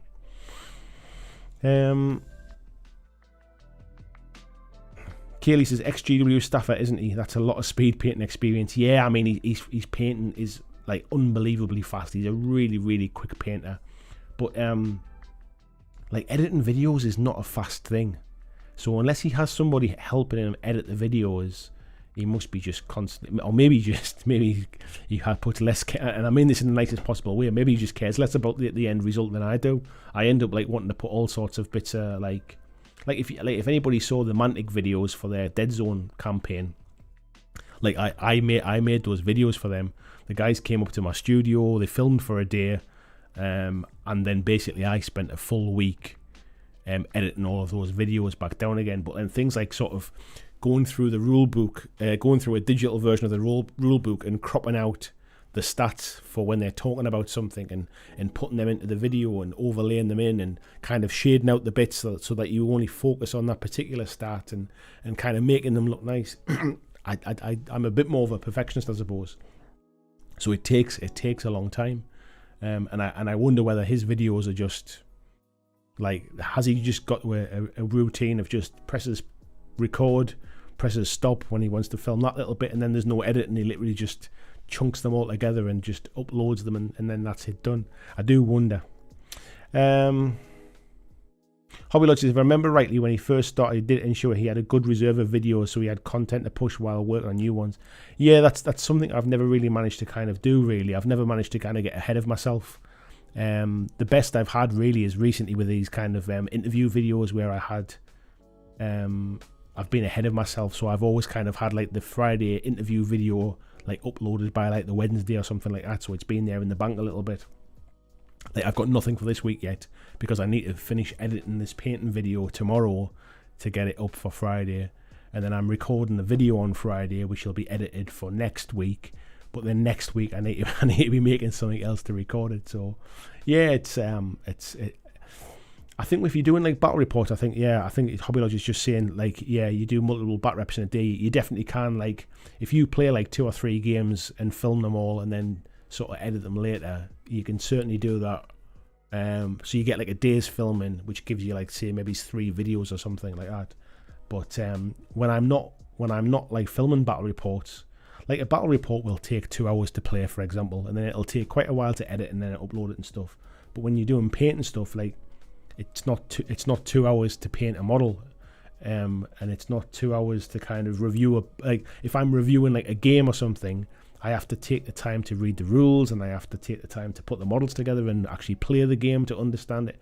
I know a lot of people just do like an unboxing, and like that's quick content kind of thing, just like, oh, look what's in the box, there you go, like you open the box and it's done.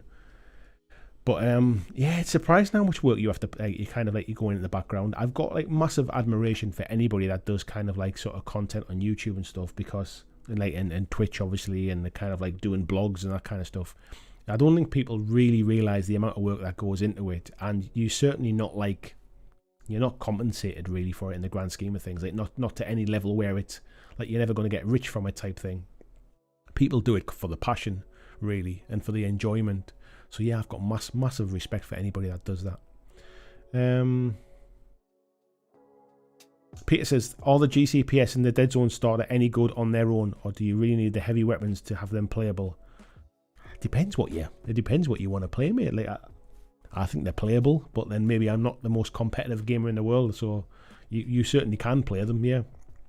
Mini Warmwood, hello mate, how you doing? Says 100% agree, editing can take time, especially when attention spans are like lightning strikes. Oh nice, click, oh neat, click. Yeah, what I found as well is when I editing battle report, and especially when I did the stuff for Mantic, I was double checking that the rules were right while I was playing, like while I was editing. So if something come up, I was like, is that right? Like, are you supposed, like, something that didn't seem right, like a rule in my head, like I would then go and check in the rule book and think, oh no, it is okay, so I can leave that in. Or if it wasn't right, I was trying my best to either edit that part out, or I would have had to put like something into like as a kind of like as an overlay to say, actually it should be this. I've even found myself going like, and I did this on the Mantic video in a couple of spots. Because I had the footage done, I couldn't re-film any bits that were wrong. I've basically gone into other parts of the video and clipped out audio of certain words and put the audio back into a different part of the video, and then basically put like an overlay of like the rule or a stat card, so that you can't see that the mouth doesn't match the words that's coming out. So like this is all the stuff that nobody ever sees. So I've actually like there's instances in the video where I've taken words that's so, like if somebody has said like about like sort of like hits on a 4+ or something like that in one part of the video, and they've said it hits on a 5+ and got it wrong in that part of the video, I've clipped out the part where it says hits on a 4+. I've put it back into the audio in the place where the mistake was, and then I've basically cut away with the camera so you don't see that the mouth doesn't match the words. Like it takes so much time and effort, way more than anybody ever notices. But yeah, like doing like being I'm kind of conscious. What I don't want to do is kind of like put errors into videos when I know they're there. It's one thing if an error gets into a video and I thought I was right when I filmed it or whatever, or I thought it was right when I edited it. It's another thing when I know it's there, but I can't just leave it and stuff. So yeah, Marco says you're mad. Honestly, mate, what can I say? Like I want to do a good job of it. Do you know what I mean? It's important to me that it's right. So yeah, like I say, people don't see any of that stuff. So if you're wondering why, like, you know, how come like some people do like 4 or 5 videos a week, but they're like this, where literally they can just sit and talk to a camera for 10 minutes. And then maybe put a couple of pictures as overlays on, upload them and kick them out. And I could do that if I had enough things to talk about 5 days a week, and I could just do like a 10-minute video where I just kind of like where I basically kind of like just went, so Games Workshop have just released a new Orc model today. Let's have a little look at it. What do we think of it? It's not as good as the last one. I quite like this bit. I don't like that bit. What do you think? Like, there you go, 10-minute video, that'll go out today. I can do the same thing again tomorrow with the latest news from another 40k thing. I can talk about something on Warhammer TV, all that kind of stuff. You can put them videos out, but as soon as you kind of do anything that is a painting video, is a review, is a gameplay, is kind of anything that needs a bit of research, like I'm going to teach you how to play this game. First of all, I need to make sure, like, you better be sure you know how to play it before you tell anybody else how to play it. That takes research and all that kind of stuff. It's the same with the Monday Night Lives as well. Like, I put all those kind of, like, the images and the overlays. Like, I think I still got...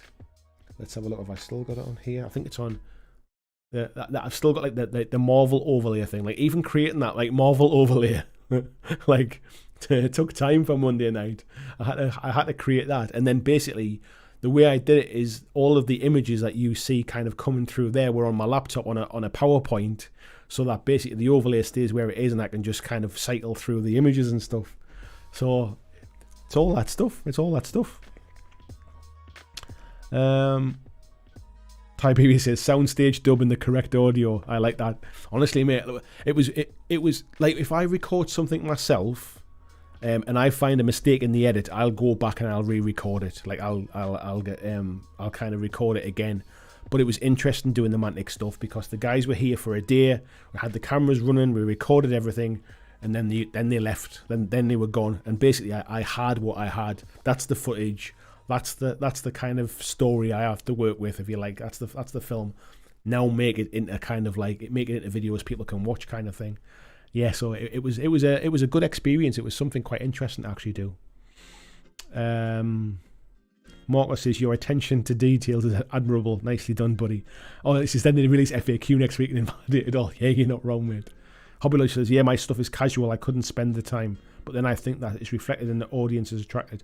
I don't know, mate. To be honest, I mean, I think like mine's going through a bit of a dip at the minute. I'm seeing like other channels as well are taking a bit of a dip, and I don't know if it's just time of year, if it's like.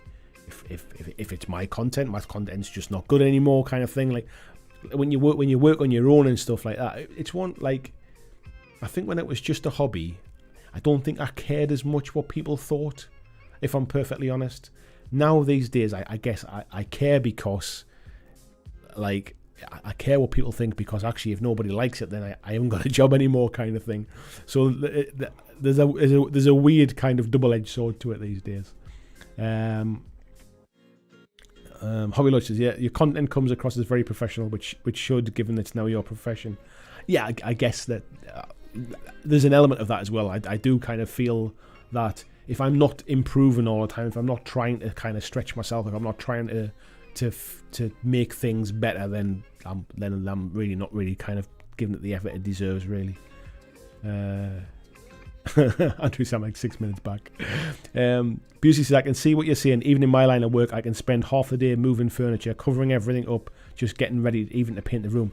Yeah, honestly, like prep work, even things like when I'm setting things, you can spend hours setting up a camera, setting up a light, making sure you put the right lens on to get the right camera in shot, setting up a photograph. Like, I could do it on the fly. Like, I could just go, oh well, there's my phone, bing, there's a photograph done, kind of thing. But I don't know. I feel like I should kind of put the effort in, really. Peter says, "Don't fool yourself, mate. It's not unnoticed. The quality is duly noted." Yeah, I'm not saying this. I'm not asking for sympathy, kind of thing, or anything like that. I appreciate how fortunate I am to do what I do, and I love what I do. So I'm not asking for sympathy. But I think sometimes there are some folks who think, well, it's your job. Like that's what you do now. So like, I expect to see 2 videos a day now. How are you not cranking these things out like for fun, kind of thing? But that's the reason why, to be fair. Busey says, yeah, the customer only thinks you're painting 4 walls. You are not wrong, mate. Andrew says, figure Ash has just learned how to do just one take. Yeah, I mean, I tend to do kind of one take stuff. I'll script some stuff. I think we just got different approaches. I think if you're playing a game, you just play the game, basically. Like, there's no kind of take backs. It's not like, oh, I only rolled a 5 there. Can we film it again while I try and roll a 6, kind of thing? I don't think you get those kind of things. So I don't think you ever get like perfection, if you like. You're trying to capture the interest and the flow of the game and the fun that comes within the game. But I think he either works really, really long hours, like days and nights kind of thing, getting everything done, or he has some help, or he's just found a way that kind of really shortcuts the system. Maybe he doesn't worry about editing so much and audio levels and all that kind of stuff. But his stuff's good. His stuff's good. I mean, I'm not saying that he does bad stuff. What I'm saying is his quality is really, really good, bearing in mind of the amount of stuff that he manages to push out. Michael says, good night all, bed's calling. Like, take care, mate. Thank you very much. Tiberius is saying, Ashbot tends to do cuts together rather than edits most of the time.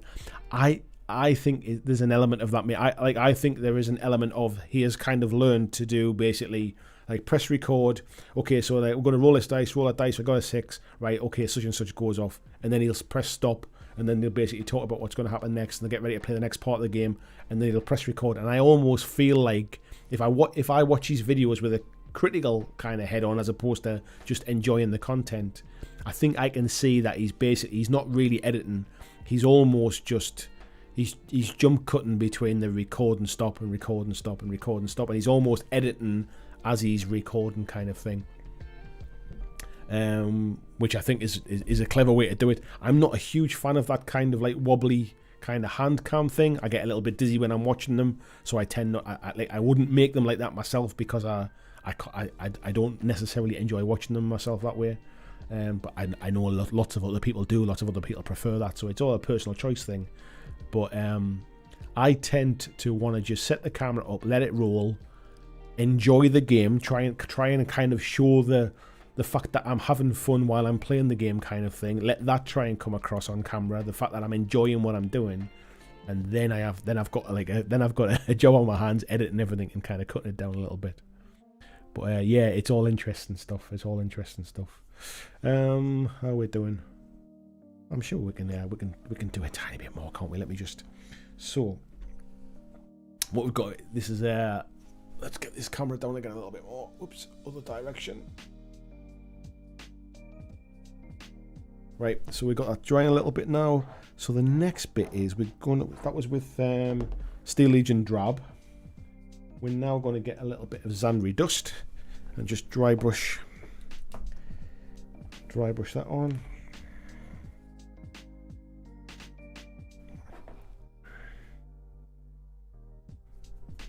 Just get that thin it out a bit. Just get it on camera there, and then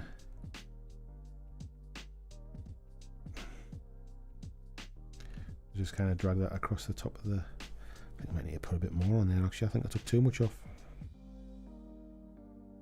Tony says, right, my lovelies, I'm off to bed. Catch up in the Discord. Take care, matey. Lovely to see you, as always. And we'll speak soon, buddy.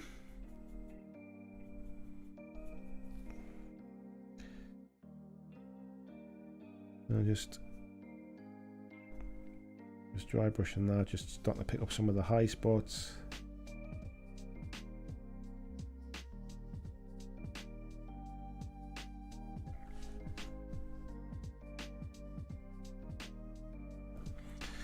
And then slightly later again, we're going to go with Wraithbone.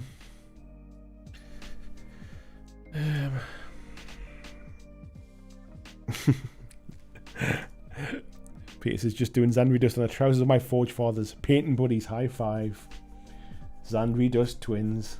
Right, so just wiping off the bulk of that.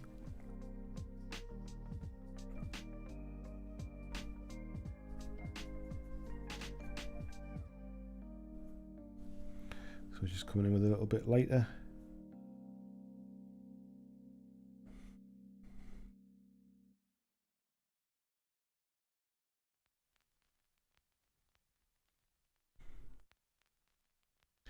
Don't matter too much if we touch onto the toes or anything like that. We can always tidy them up afterwards.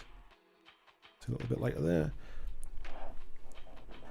And then a tiny little bit of white. Just going to use this Vallejo Air White.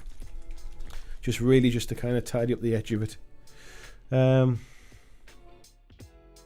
Nerdgasm. Busy says, I watched some battle reports over the weekend. Won't say who from, but anyone knew what the hell was going on beyond me. Do you know what it is, mate? Like, that's kind of my feeling as well, and it's a lot of it's personal taste. Like I say, you're never going to like the way everybody does it. I'm sure there's plenty of people who think that the way I do it's wrong, and they prefer to watch it a different way. So I'm not saying like kind of mine's right and everybody else's is wrong. But there are some channels like there's a one called Play on Tabletop who do like 40k videos. And like obviously, and their production quality is absolutely fantastic. Like, I think they've got like 2 cameramen on the go when they're filming it, plus the 2 guys that are playing, and then whoever's editing their videos spends so much time putting in like overlays and kind of stat lines and scores and all that kind of stuff. But it really shows like the quality's fantastic. But I have watched like a prime example is Marvel Crisis Protocol. I've watched gameplay for that when the game first came out, and I had no idea what was going on, and I thought the game was garbage, which is one of the reasons it took me so long to pick it up, was because I watched it and I was thinking, I just don't know what's going on. I've got no idea. I've got no idea what the guys are doing here. And once I've played it, I realised that actually if they'd put a couple of stats on screen and put like sort of, like this is how many wounds somebody's got left, or this model's been dazed and now it kind of flips over or something like that. Like if they put like some bits on the screen that actually informed me of what was happening, rather than just the camera bouncing around a little bit too fast, the game would have been a lot more kind of easy to understand. So I think it's just, like I say, it's personal taste. People do it in different ways. People have their preference of how they like to film them and how they like to view them. But yeah, for me personally, I like to try and keep people kind of watching. It's like imagine watching a game of football and they don't put the score on the screen, and if somebody got sent off, they don't tell you who got sent off, and they don't tell you how many minutes is left of the game or any of that sort of stuff. That's kind of how I feel when I watch some battle reports. I feel like I've got half the picture, half the story. Andrew says, what makes you an expert? When you can completely make stuff up but no one can tell the difference. There's probably a lot of truth in that, mate, yeah. Busey says, apart from the actual stats on screen, I may as well just be top-down view of any battle mat. I mean, that's the other side of it as well, is a lot of battle report stuff. It's hard to film it so that you get, because one thing like the eye likes to see is the eye likes to see movement. So if you've just got one camera fixed for the entire game, that can be kind of quite dull to watch and people just turn off. So you have to get some kind of different shot, different angles and things. But then if your camera's moving too much, it becomes quite tiring to watch, actually. It's one of the reasons when you're watching kind of football and sports and stuff, you get quite a kind of like a shot from quite far away. Otherwise, if it was really close, you'd be constantly kind of chasing like one player around, if you like. And I think filming a battle report's a bit like that. It's just about getting it right. If you've got somebody to help you, like if you've got a cameraman or something, it will be infinitely better when you've got somebody who can kind of follow the play around the battlefield at the right times. But you know, obviously none of us are really at that level kind of thing where we've got teams of people or anything like that. Like for me, the way Beasts of War or on Tabletop did it with the multiple camera angles that were fixed was a big inspiration for me, really. It was a channel that kind of sort of inspired me in the early days, where the fact that they didn't just focus on one gaming system, and that I was thinking, you know, there's obviously an audience out there for people who like to talk about multiple different game systems, and the fact that they kind of just have multi-cameras set up and then try and control it on the fly, and they do almost a bit of editing as they're recording. It was a big inspiration for me, really, kind of just to have a setup that I could kind of do and replicate on my own, really. So yeah, but yeah, like I say, the different horses for different courses, and there's no right and wrong way, really. Deep Red says off to bed. Help me get through a load of work, and don't forget Broken Peach, Tainted Love. I will look for that, mate. Thank you very much. Russell Higgins, hello buddy, how you doing? Yeah, Busy says, yeah, imagine watching a game of football with a top-down only view. Yeah, exactly, mate. It's like you need it to keep it interesting, and that's quite hard to do. But I think, like anything, unless you've got multiple people, or you've got somebody to bounce ideas off, or you've got like multiple cameras and stuff, it's very hard to do that. There's a lot of battle reports out there that it's basically just one fixed camera for 2.5 hours, and unless they're really kind of humorous, and the chat is interesting, they're not necessarily very fun to watch. Or I don't find them, I should say. I don't find them fun to watch unless the people are actually like interesting.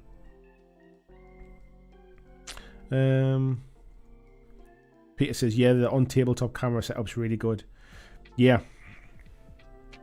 it's like I say, it's a big inspiration kind of for what I've managed to kind of set up here as well. I'm still learning and still kind of getting to grips with it. I haven't used it as much as I would like to get better at it faster, but I've certainly got the equipment now. It's more just about getting the practice of getting to use it, and sometimes that's limited by getting people to play games against. And I know folks have kind of volunteered to do it and stuff, but unfortunately sometimes the time I've got available is when they're all at work. So I need to kind of get that balanced a bit as well. Hello VJ, how you doing, mate? We're getting ready to wrap up now, to be fair, I think. It's been a nice cosy one tonight. Not a big crowd in, but a nice chatty one. The regulars, the locals, the hardcore. So I think we will call that. We'll call that model done, I think. So there we have. Well, I'm saying we'll call it done. I tell you what I am going to do. Here's where I start fannying on and ruining it. Camo says he's got a meeting to go to. See you next time. Take care, buddy. Thank you very much. Hobby looks done to me. I think all I'm going to do, mate, is I'm going to just pick out a couple of little bits.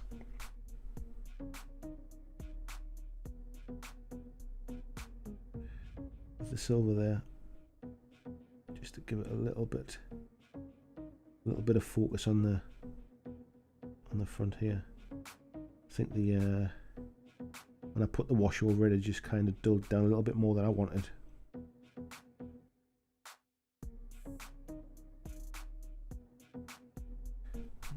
Thing on his head as well, I don't don't even think I even painted this.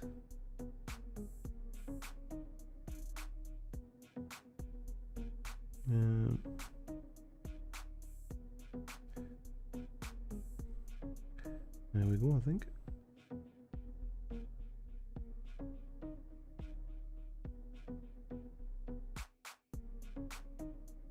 That'll do.